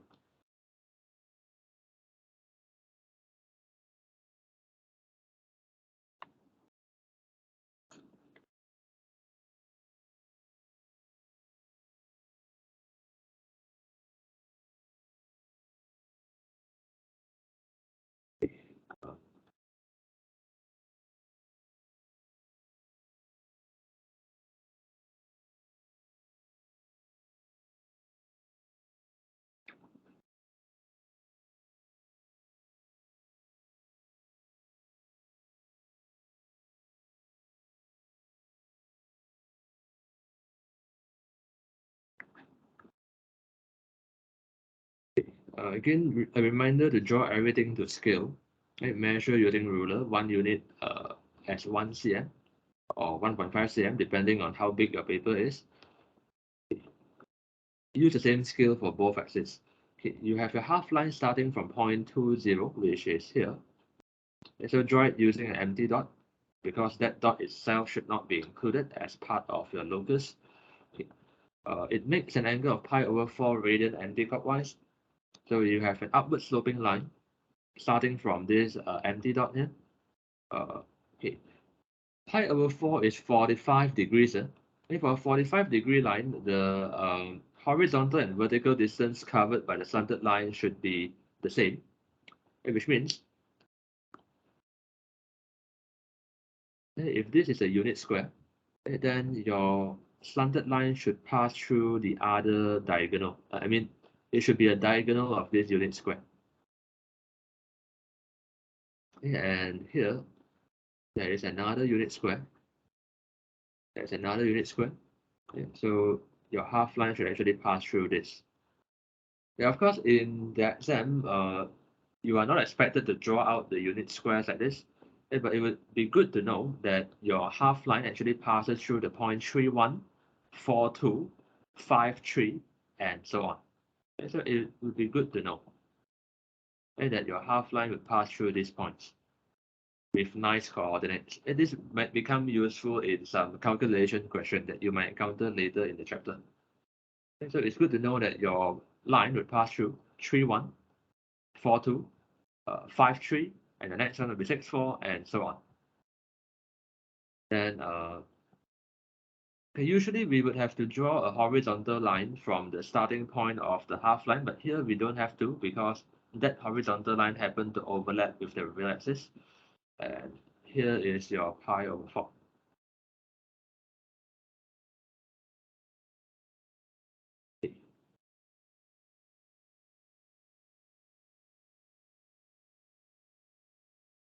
Okay, so label your pi over 4, and then if you want to make it more complete, just call this locus of z.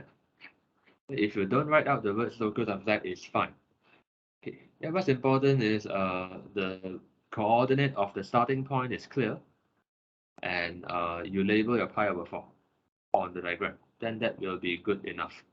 Okay. Now let's move to question B. Okay, question B, I'm putting some stars here. Well, it's just an indication that this is a more challenging question.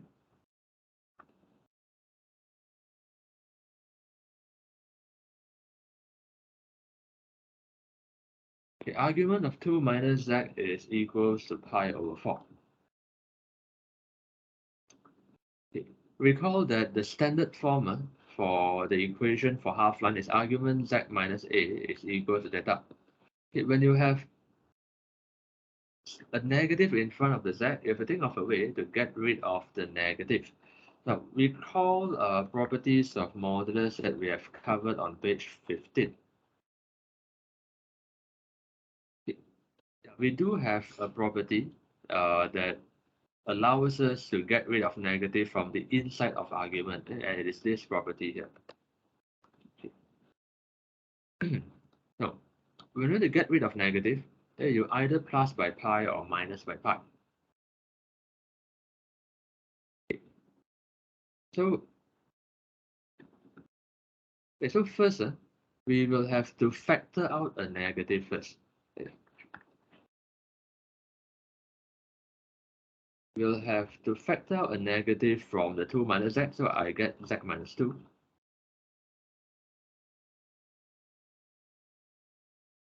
Okay. Okay, then,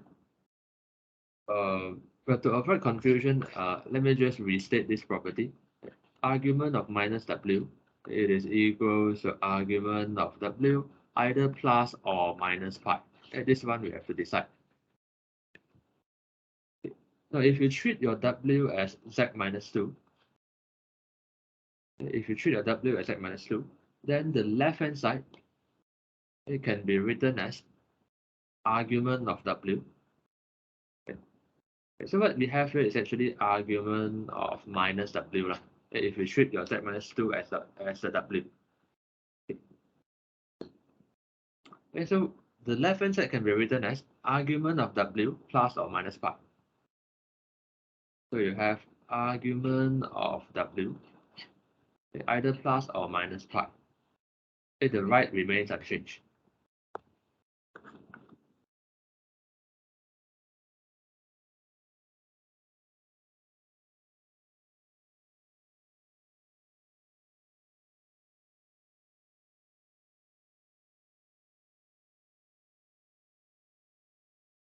Okay, then we have to decide whether to take plus pi or minus pi.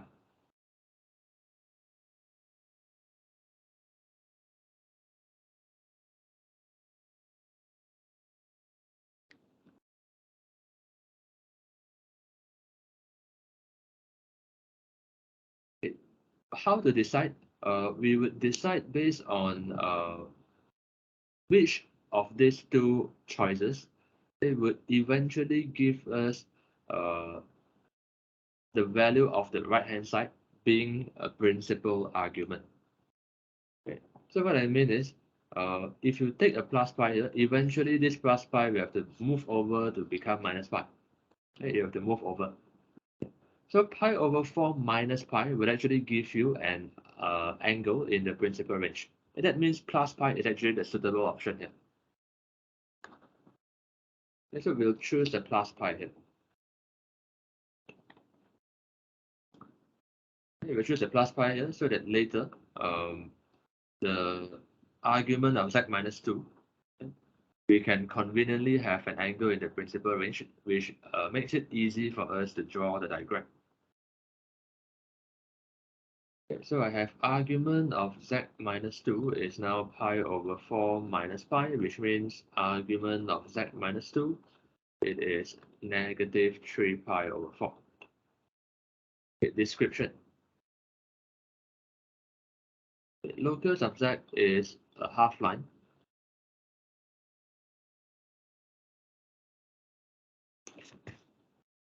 Starting from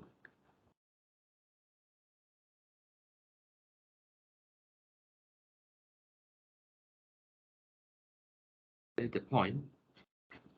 Oh, to make it easier to read, I better change my number 2 into 2 plus 0i. Yeah. Argument z minus 2 plus 0i. Yeah, that is easier to read where the starting point is.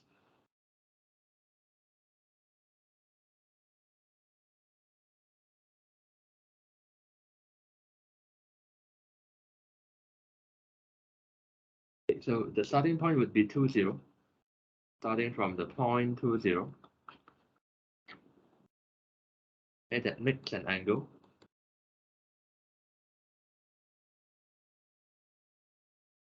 of 3 pi over 4 radian clockwise. Clockwise because there's a negative with the positive direction.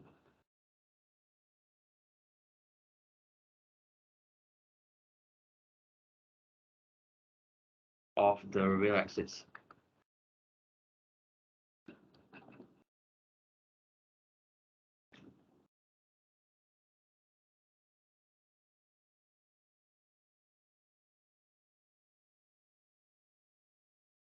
Yeah, so this is description done.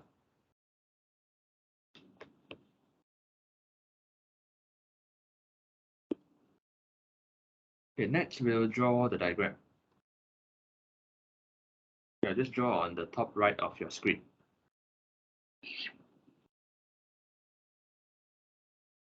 Okay, you have yeah, so we just erase this thing.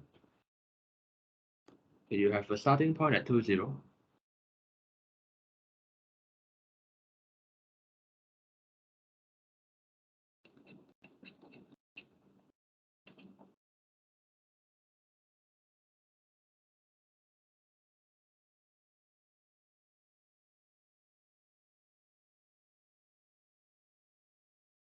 Okay, starting point at 2, 0, empty dot at 2, 0. Okay, so Usually we would have to draw a horizontal line towards the right from the starting point, but here we don't really have to because that horizontal line would overlap with your x-axis. Okay. 3 pi over 4 radian clockwise. 3 pi over 4 is 135 degrees. Okay, so you would have to draw your half line towards the bottom left direction. This is a 45-degree line again, because it will have a gradient of 1. And for a 45-degree line, you will have to pass through y equals -2. Okay, because the horizontal distance covered is 2 units, the vertical distance covered must also be 2 units. And this is property of a 45-degree line. And let's just continue on down. And label this angle as 3 pi over 4, and we are done. If you want to make it more complete, you just point an arrow here and say this is locus of Z. Okay, done. So half line is actually the easiest to draw among the 3 types of locus.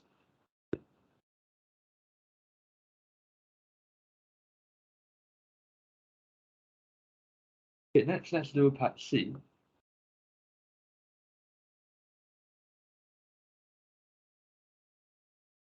Z plus 2 plus 5i is equal to minus pi over 3. This one, you just have to factor out a negative. Okay, then description. Locus of Z is a half line.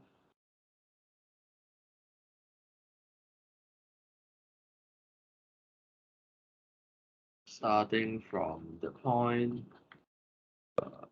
-2, -5. That makes an angle of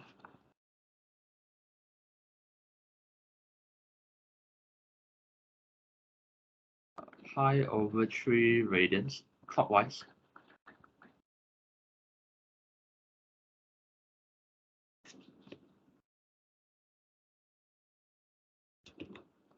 Clockwise because there's a negative in front of the angle pi over 3.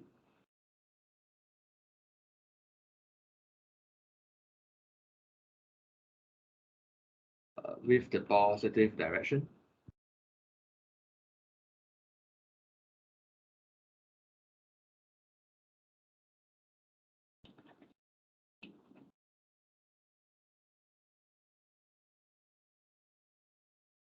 Of the real axis. Description done. Now the diagram.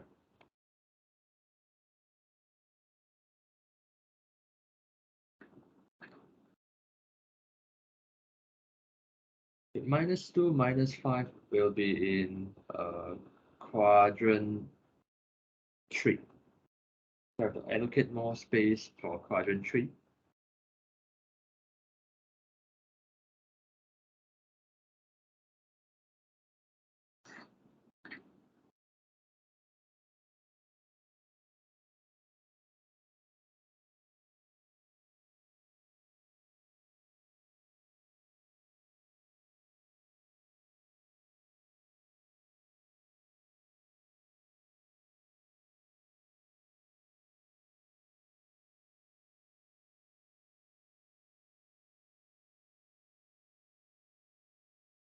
Okay, -2, -5 will be down here.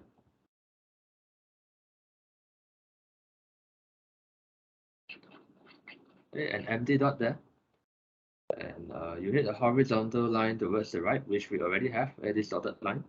And you need pi over 3 clockwise. Pi over 3 is 60 degrees. Okay, so 60 degrees is more than 45 degrees. Okay, so if it is a 45-degree line, that it would pass through like this red line.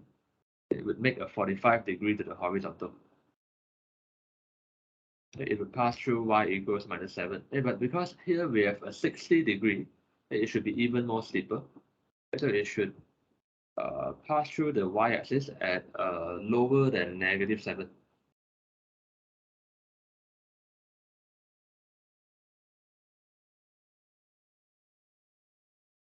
As long as it's lower than -7, that will do.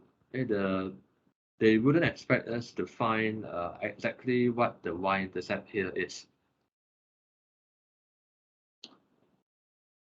Okay, because to find that will require further calculations, and they don't expect us to do much further calculations. Okay, label your pi over 3 here. And this is locus of z, and we are done. Diagram done for part C.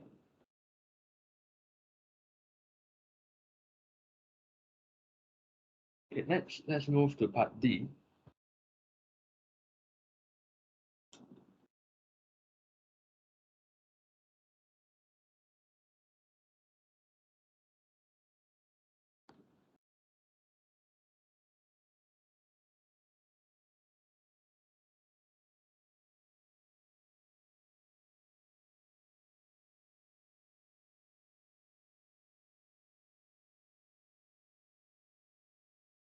The argument of -1 plus iz equals to pi over 2. So again, we have some I in front of the z, and I believe you know the trick to deal with it.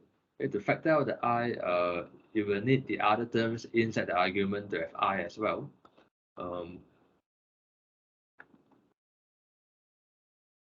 Like conveniently, we have a -1, so we can just replace -1 by I squared.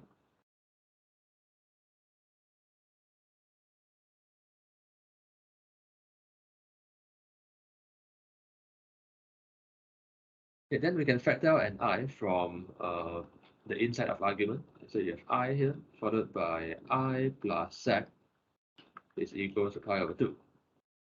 Okay, we know argument has properties similar to logs, so I can write this as argument of I plus argument of I plus z is equal to pi over 2.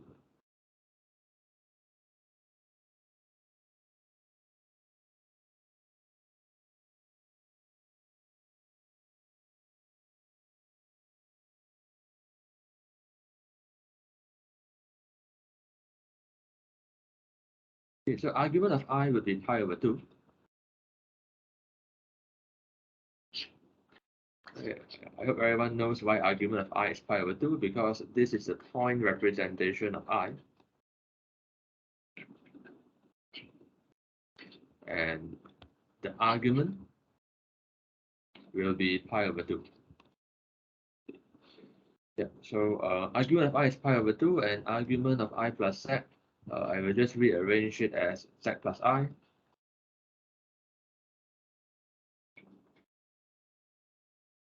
That means argument of z double negative I is 0.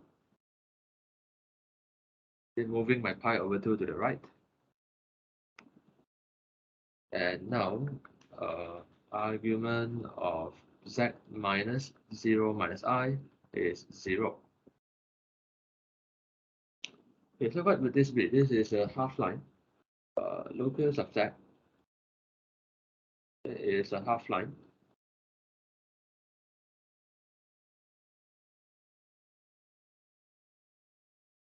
Starting from the point 0 minus 1 that makes an angle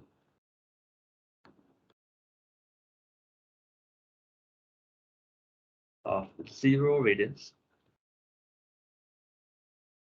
Since it's at 0 radians, we don't really have to care whether it's clockwise or anti-clockwise. It's just 0 radians will do. Okay, with the positive direction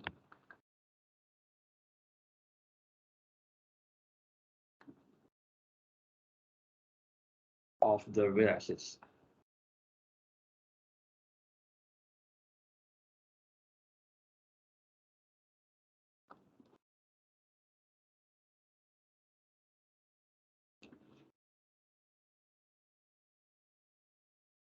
Okay, so what would the diagram look like?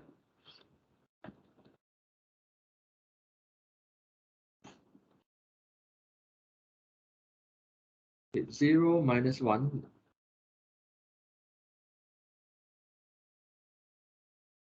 It would be this point here.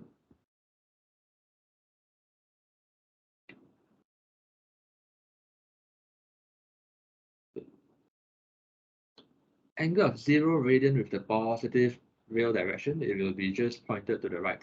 And so just draw a horizontal line towards the right. There is a half line, so you can't extend it towards the left. You can only extend it towards the right. And this would be your locus of Z. And done.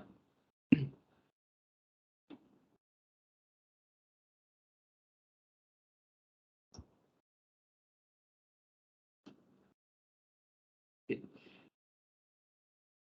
Okay, so for all the half lines that you have already drawn, there's actually a way to check uh, whether the half line that you drawn is correct or not. For example, if you know that your half line, according to your diagram, if you know that your half line will accurately pass through a certain point, for example, here you are 100% confident that your half line that you draw, because it's a horizontal line, it will pass through the point 1 minus 1, for example, right? Then you can actually try to sub in 1 minus 1, I mean the complex number represented by this point, you can sub it into the original equation to see whether the equation is satisfied or not. Which means that the equation is this: argument of minus 1 plus iz is equal to pi over 2. Okay, so you just try to sub in z equals to 1 minus I into the left hand side. Then you see what you get. You hope to get pi over 2 at the end. I times 1 minus I. Okay, let's just try and compute this. Argument of minus 1 plus I. Then it would be a minus I squared.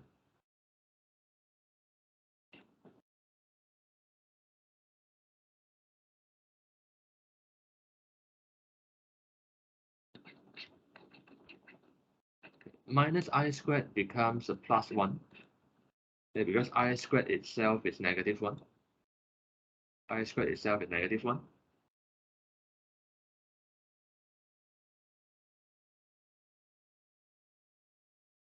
Okay, then you have argument of just an I, which you know is pi over 2, which is the same as the right hand side of the equation. And so uh, yeah, you can use this to verify in case you are unsure about the half line that you draw, and you know that your half line will pass through uh, some exact coordinates on the diagram, then you can actually use the coordinates to check. You can use the coordinates and sub back into the original equation to check, and to verify whether your half line is drawn correctly or not.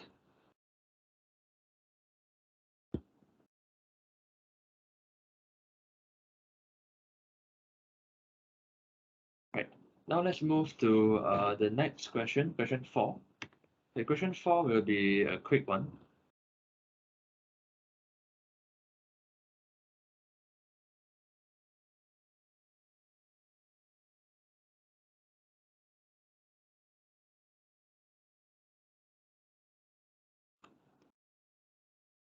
Okay, on the sketch of an Argand diagram, shade the region whose point represent complex number z satisfying modulus z less than or equals to 1.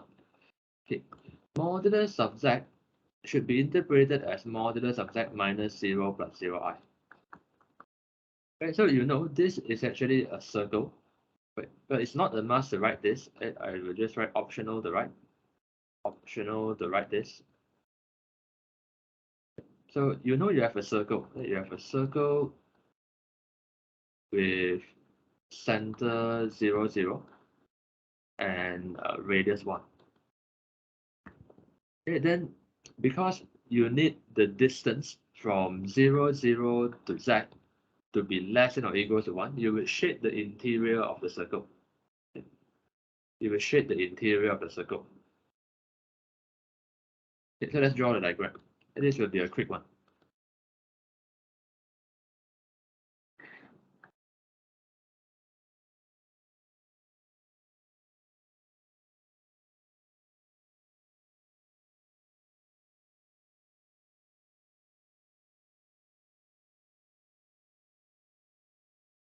Okay, because they allow the length to be equal to 1, so we would include the circumference as well as part of the locus.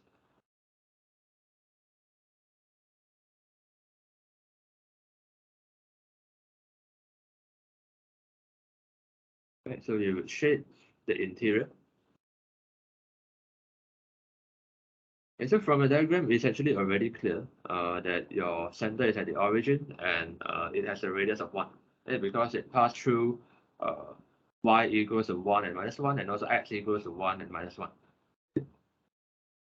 Then this would be your locus of z. And so again, it's okay not to label the words locus of z because we are only drawing one locus in this diagram.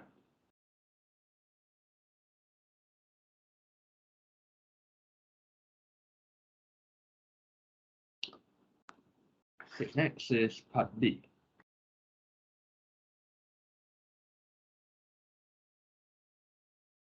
We have argument and we have some inequality involved, and we have never encountered such things before this. Okay, so how do we interpret this thing? Now recall that argument of, okay, let me just rewrite this inequality. Uh,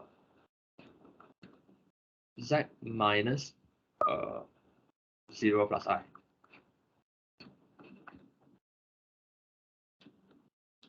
Okay, I'm just rewriting the argument part.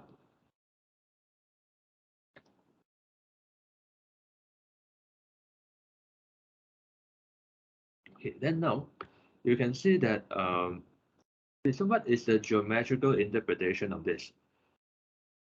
It is actually the angle measured from 0, 1 to z.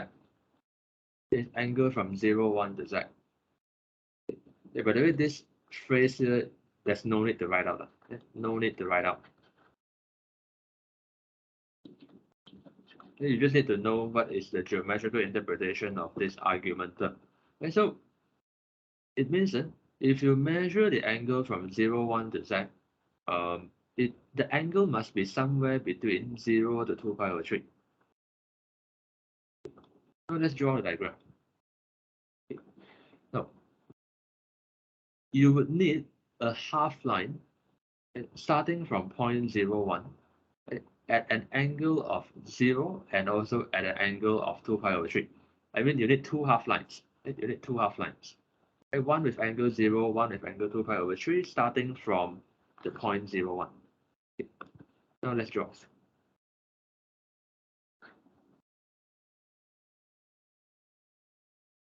0, 1, it will be the number 1 on the y-axis.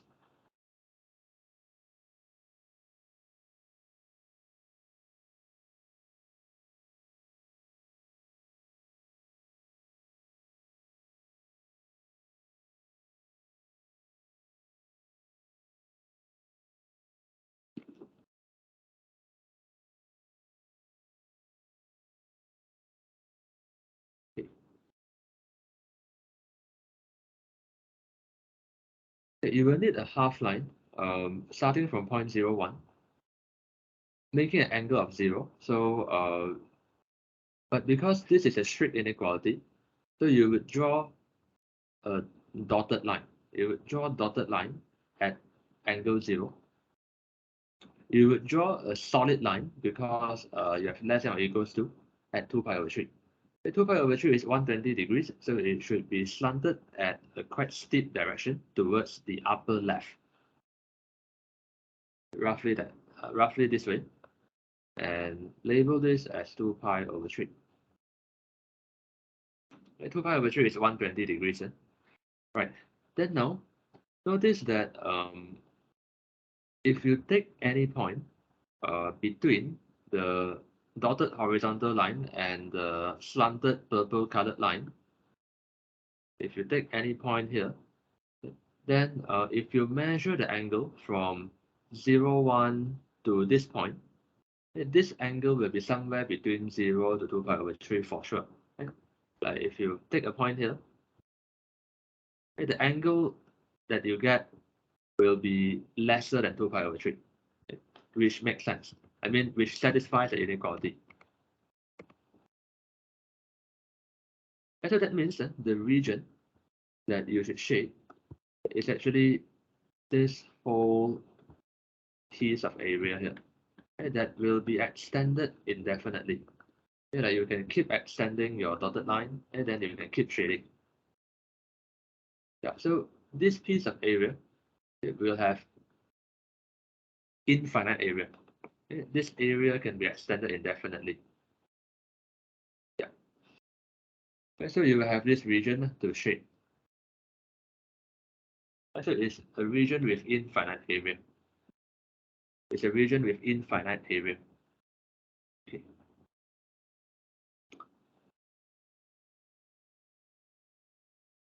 So the thing to take note here is that because the angle from 0, 1 to z cannot be exactly 0, and that's why the horizontal direction towards the right, it must be drawn using dotted lines.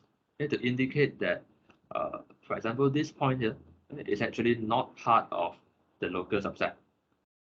If you include this point, this green point as part of the locus of z, then the angle from 0, 1 to z would be exactly 0, which the inequality doesn't allow. Okay? That's why we have to use dotted lines to indicate that the horizontal direction is not allowed.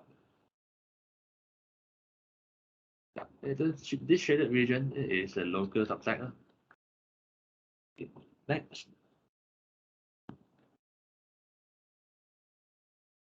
for part C,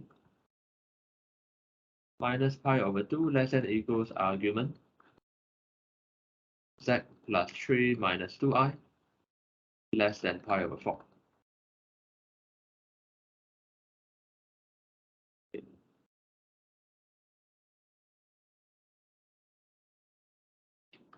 Just factor out a negative here so that I have minus 3 plus 2i.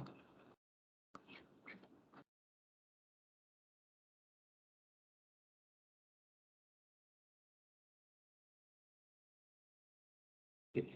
Then again, in your mind, you should know that this is angle measured from minus 3 to z.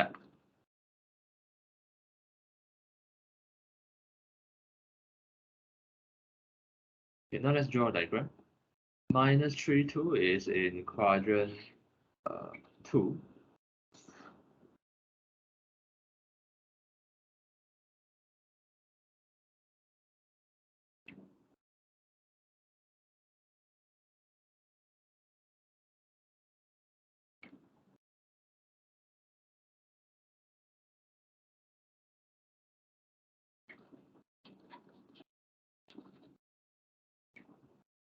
Minus 3, 2, a line using dotted line, the position of that point is an empty dot. At the beginning of half lines, I mean the starting point of half lines must always be an empty dot.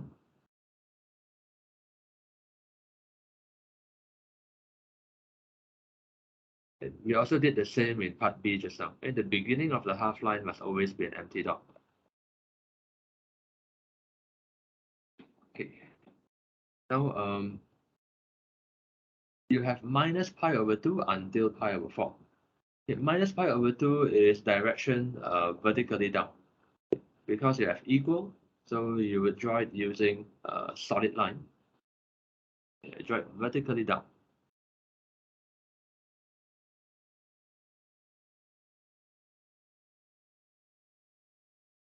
Then let me just indicate that this is a 90 degrees here. Then for pi over 4, because it's a strict inequality, I would need to draw it using dotted line. Dotted line at pi over 4. Pi over 4 is a 45-degree line. It's a 45-degree line slanted towards the upper right direction. And so it should pass through y-axis at 5. Yeah, because it covers 3 units to the right to hit the y-axis, so it should cover 3 units vertically up. It should be a dotted line here.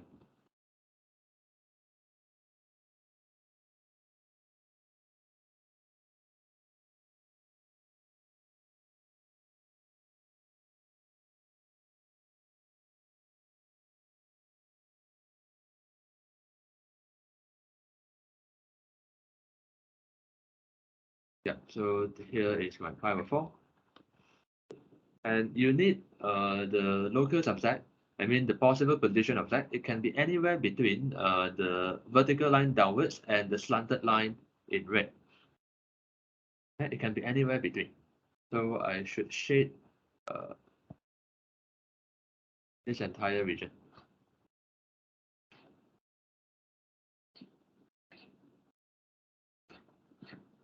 If you take any point in my shaded region and you measure the angle from point -32 to a point in my shaded region, in that angle, it must be somewhere between -pi/2 to pi/4. So this shaded region is the locus of Z. And so this is again a region of infinite area because it can be extended indefinitely to the bottom right direction.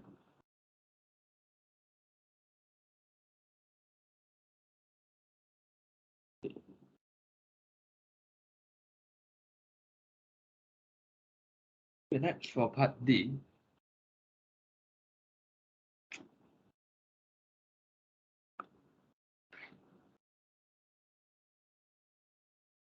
modulus Z minus 1 is less than modulus Z minus I. This will be a perpendicular bisector situation where you have to shade one side of the perpendicular bisector. So you have Z minus 1 plus 0i less than Z minus 0 plus I.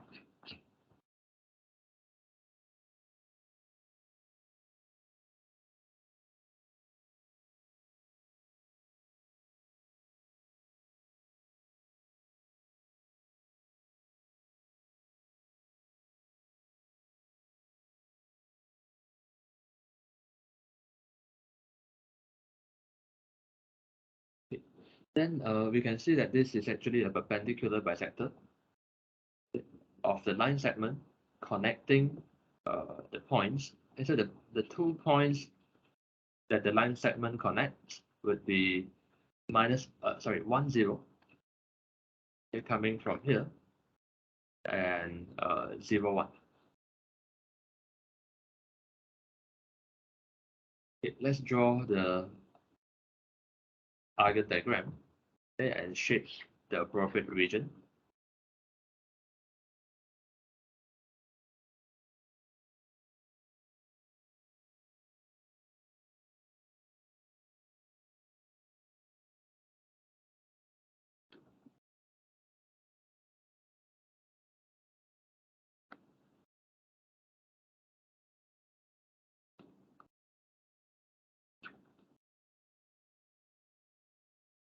Okay, 1, 0 is this point. Okay, 0, 1 is up here. And you can see you have a unit square here.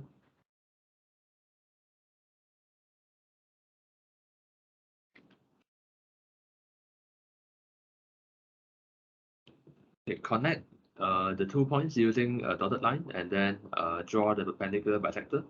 Okay, and you can expect the perpendicular bisector to connect the other 2 vertices of this unit square. Wait, I should draw it using dotted line because of this strip inequality. So the perpendicular itself should not be included as part of my shaded region. Right, so perpendicular bisector, equal lengths, and almost done with the diagram. We just need to shade. Okay, so when we shade, we will always shade the side that contains the point stated in the shorter distance side. I mean, this is the shorter distance.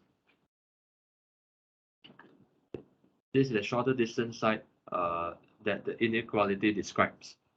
You need the distance from 1, 0 to z to be shorter than distance from 0, 1 to z. Okay, so the point here at the shorter distance side is 1, 0. And so I should shade the side that contains 1, 0. Yeah, I should shade this part. Yeah, I should shade the side that contains 1, 0.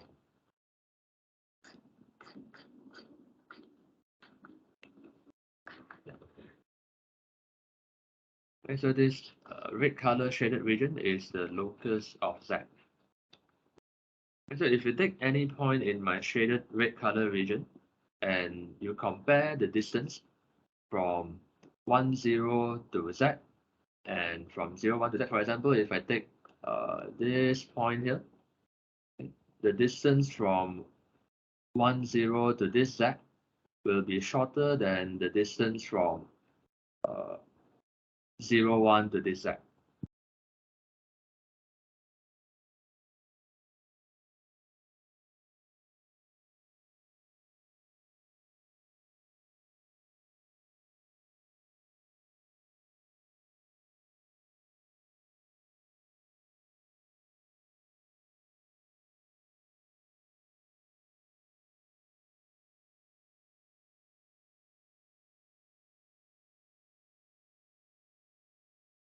Okay, this is part D done, and next I will move to part E. Okay, part E is a very simple one.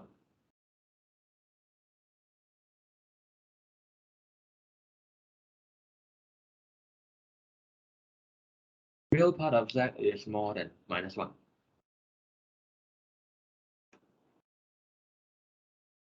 Okay.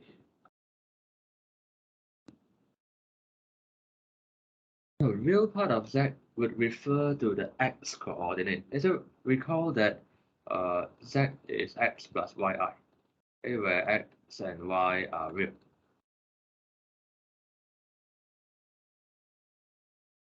So the real part of Z is just x here.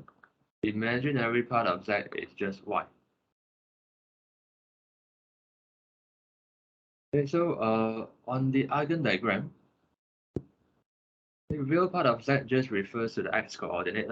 It, because like, if you have Z equals 3 plus 4i, the point representation is just 3, 4. And so the real part is always the x coordinate. The real part is always x coordinate. So here, the real part of Z here means the x coordinate on the eigen diagram. And so for x coordinate to be more than -1,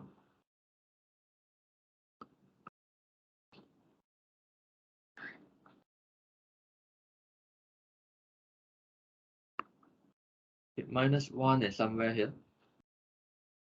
I think that's all that you need. Strictly more than means I should draw a dotted line here as a boundary. Okay, so everything to the right of this dotted line should be shaded.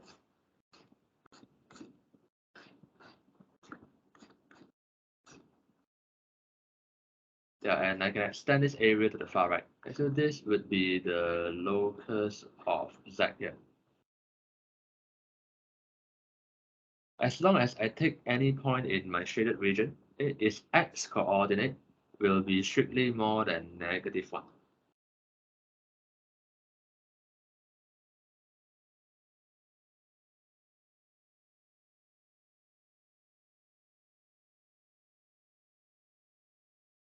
Okay, because the dotted line is actually the line x equals -1. So anything to the right of it, it will have x coordinate of more than -1.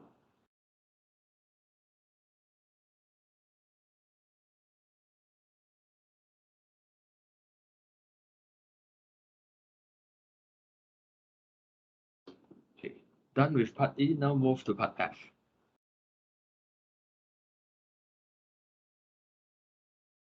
0 less than equals to imaginary part of Z less than 2. So this imaginary part of Z is the y coordinate. So you just need y coordinates to be between 0 to 2. It should be rather easy to draw.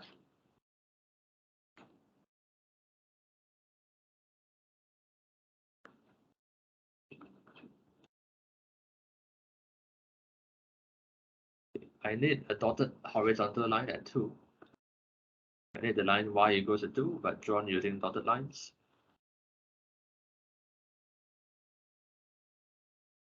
a solid line at y equals 0. But this solid line happened to overlap with your x-axis, so it's okay not to draw it.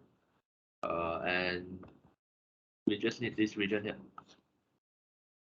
And this horizontal strip. And this is locus of z.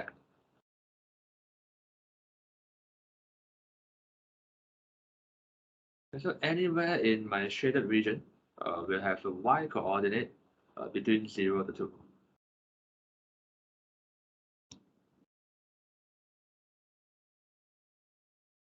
Right, now let's move to the last question of page 29.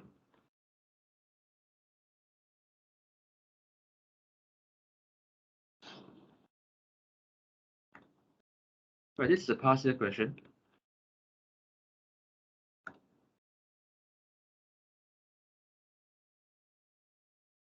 In an eigen diagram, these two loci intersect at the point P. I express the complex number represented by the point P in the form REI data. They want the exponential form. Exponential form. By giving the exact value of theta, exact means they don't want rounded decimal.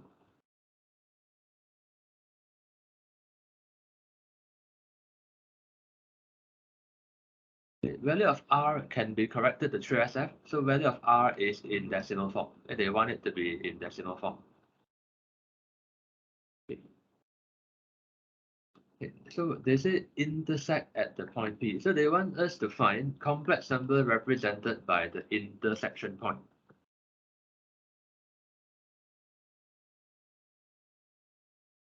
Okay, so first we'll need to visualize the eigen diagram first. Although they don't really ask for an eigen diagram, although they don't really ask us to draw a diagram, but it would be very hard to see things if we don't draw the diagram. So I will draw out the diagram, although the question doesn't ask for it. Argument z minus 2i is pi over 6. Okay, I will just write this as argument of z minus 0 plus 2i is equal to pi over 6. Okay.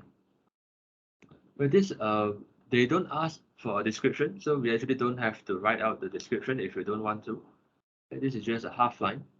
A half line that starts from point 0, 2 and making an angle of pi over 6.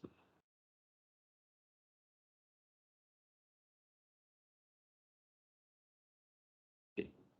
Then the other locus, z minus 3 is equal to z minus 3i.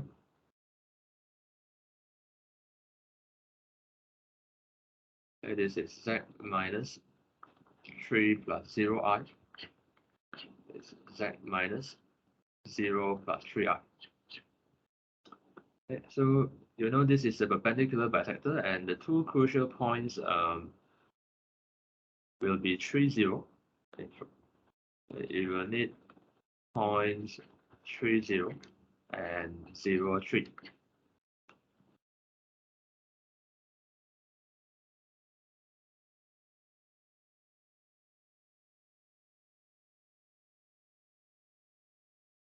Right. Now it's time to draw the diagram.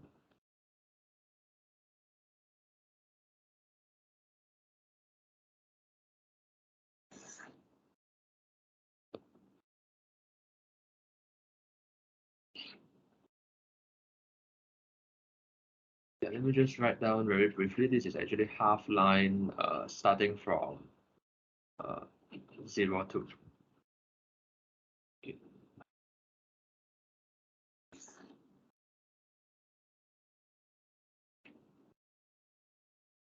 Yeah, when they don't ask for description, description would not be compulsory. Right? Okay. I think I need more space in my diagram here. Uh,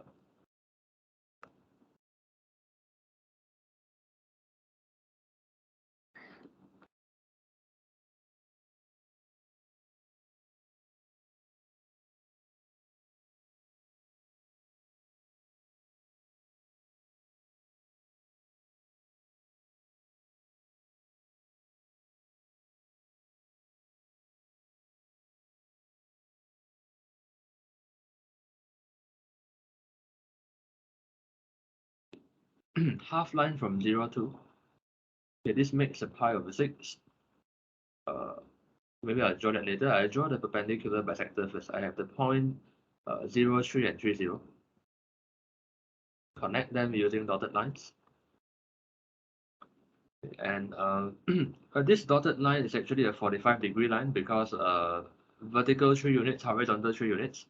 So I would expect the perpendicular bisector to pass through the midpoint. The midpoint should be at 1.5, 1.5. It's roughly here.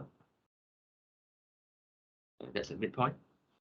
And I would expect this to be another 45-degree line, which will pass through the origin if everything is accurate. I'm very sure that this will pass through the origin. So I just extend my line. Okay. Now, because this diagram, we are drawing two locus on the same diagram. And so it's better to label which belong to which. Both of them uses the same symbol Z, so it would be better to just label the equation.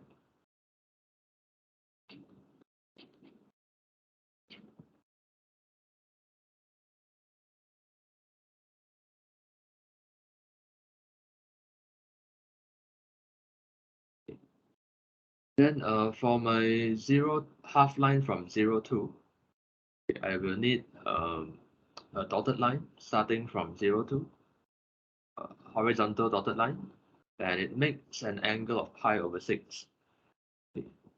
So I already know that this angle must be pi over 4. It's a 45-degree line. It's already very obvious. It's pi over 4. And then here, uh,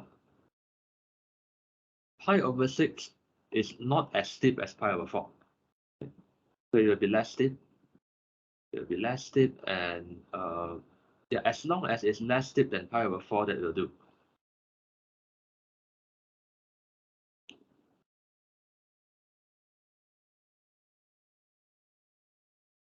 Yeah, they don't expect this diagram to have the accurate intersection point. As long as your purple line is less steep than the black line, is good enough.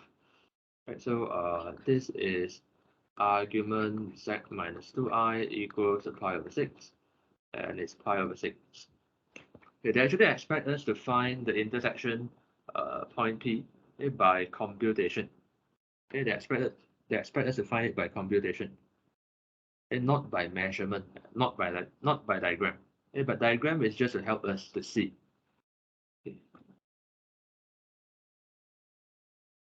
okay now okay, I will show you two methods on how to find the coordinates of P. Once you get the coordinates of P, you will be able to get the exponential form. Okay, so method one, the more traditional method, is to find the Cartesian equation of these two locus, and then you use the method of coordinate geometry to get the xy coordinate.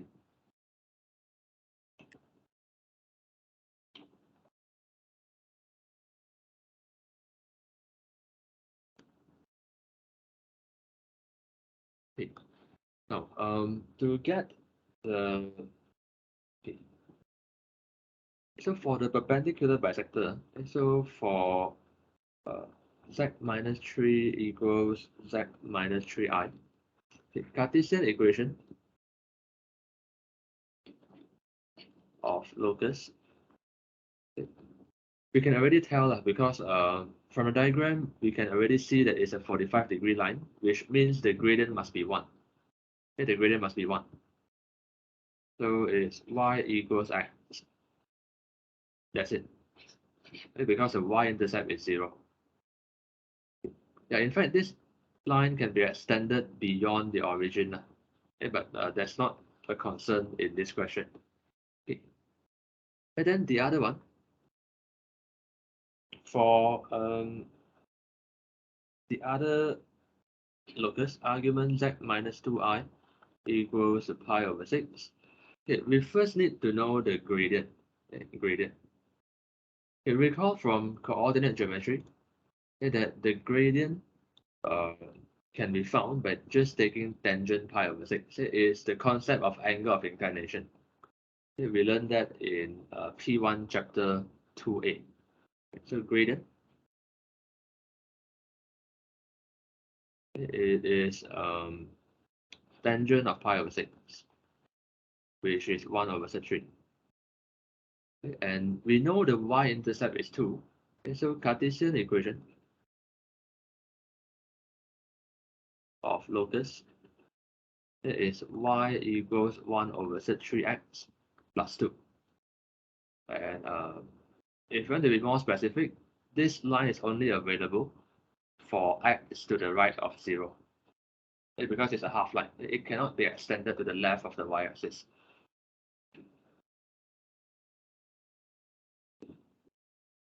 Let's call this equation 1. Let's call this equation 2. And then you just sub 1 into 2.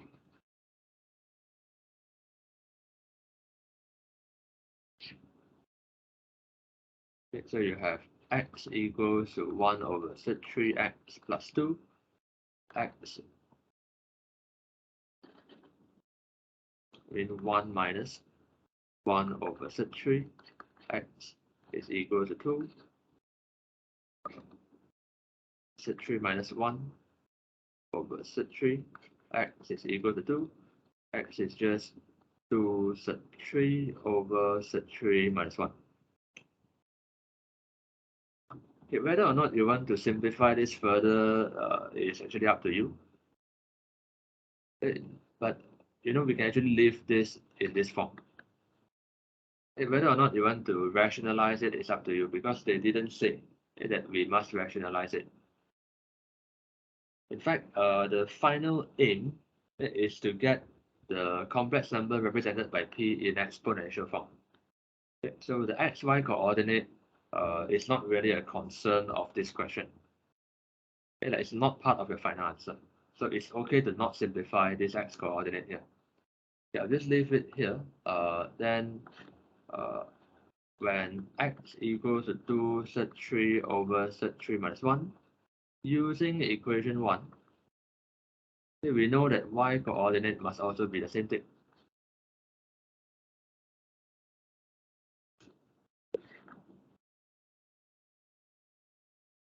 That means point P has coordinates 2 z3 over z3 minus 1, comma, 2 z3 over z3 minus 1.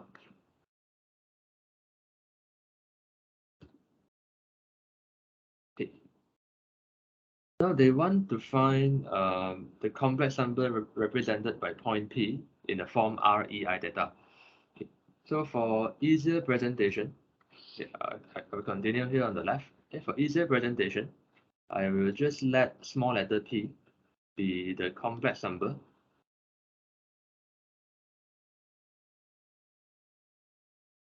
represented by point p. Okay, then from the diagram, we already know that point p, I mean the angle measured from O to P must be pi over 4. Okay, we can already tell from the diagram. Right, so argument of P, it is pi over 4. You can already tell from the diagram.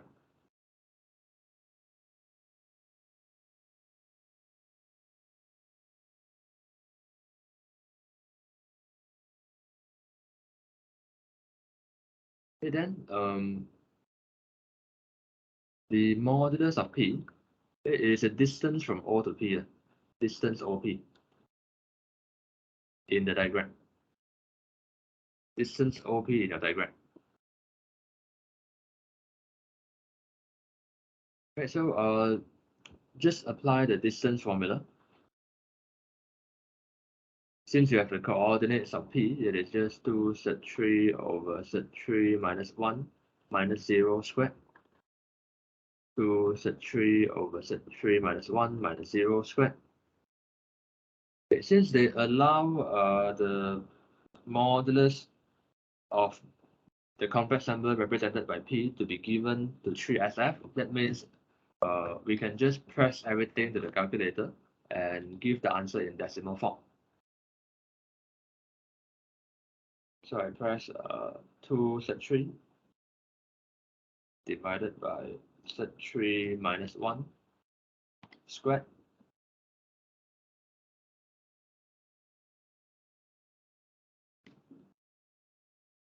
And then add by itself and take the square root. I should get 6.69 to 3SF.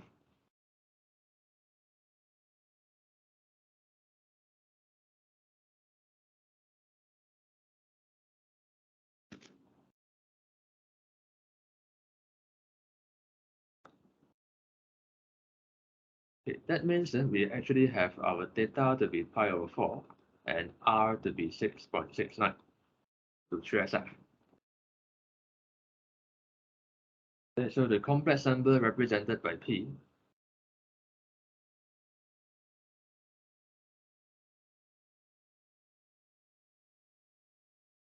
in the form REI theta, that's 6.69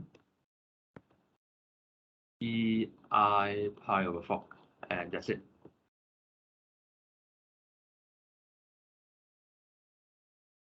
Okay, so this is the first method of finding the complex number represented by P. Okay, the second method here is slightly faster. It requires a bit more creativity. Okay, I will paste this diagram to the bottom because I will need to still refer back to this same diagram.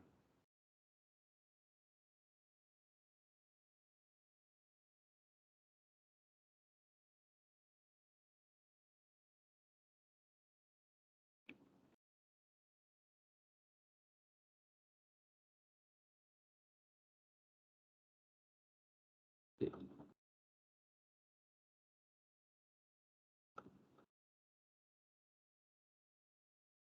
Now referring to this diagram, let me introduce some point here. Okay, so I let P have coordinates.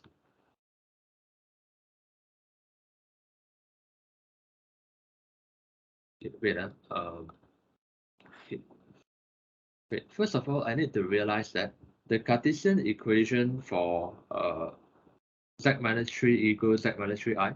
Okay, so for z minus 3 equals modulus z minus 3i, the Cartesian equation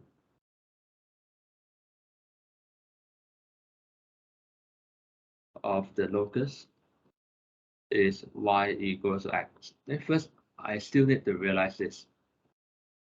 Then because it's a 45-degree line with a gradient of 1 and it passes through the origin. So this is the first basic thing to know. And since I know P is the point on the line y equals x, since P lies on the line y equals x, we let coordinates of P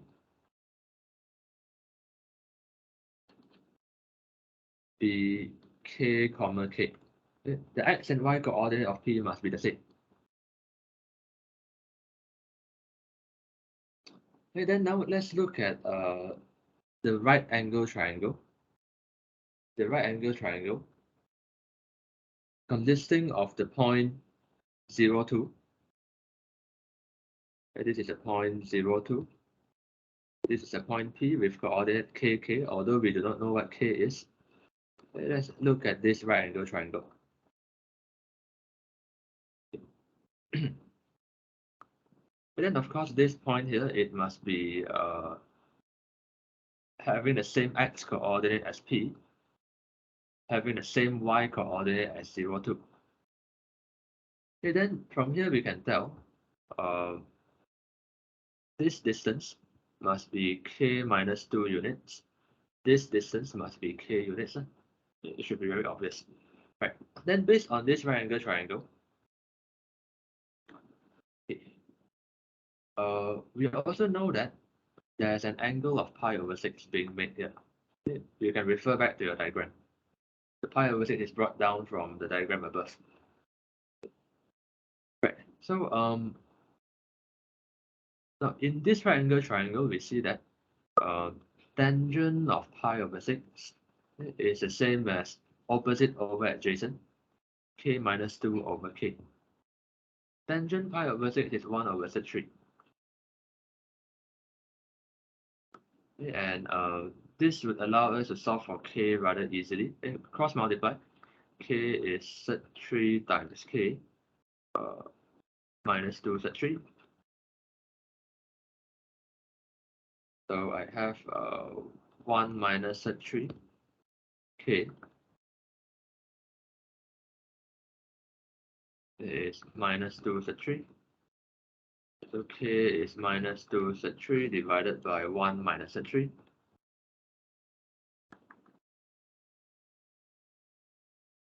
Getting rid of negative from the top and bottom. I mean multiply top and bottom by negative 1. I have 2 sec 3 over sec 3 minus 1. Therefore, P has coordinates k comma k, which now we know.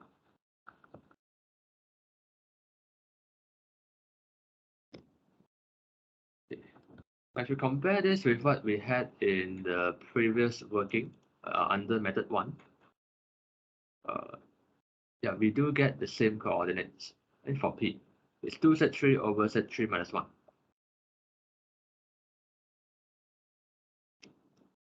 Yeah, and so this will be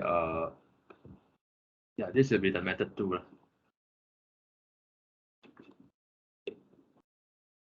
And so after getting the coordinates of P, the subsequent steps will be the same as in method 1.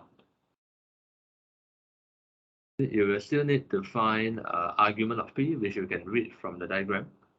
And the modulus of P is a distance OP. Okay, so yeah, the subsequent steps under method 2 will be the same as in method 1. Okay, so let me just write down here, subsequent steps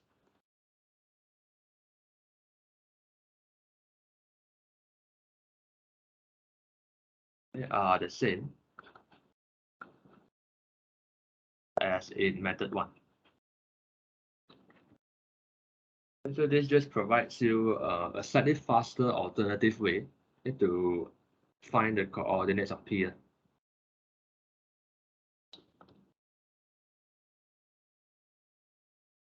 Right, with that, that's all for page 29. Okay, I'll end the video here. The next video will continue with the last few pages of this chapter.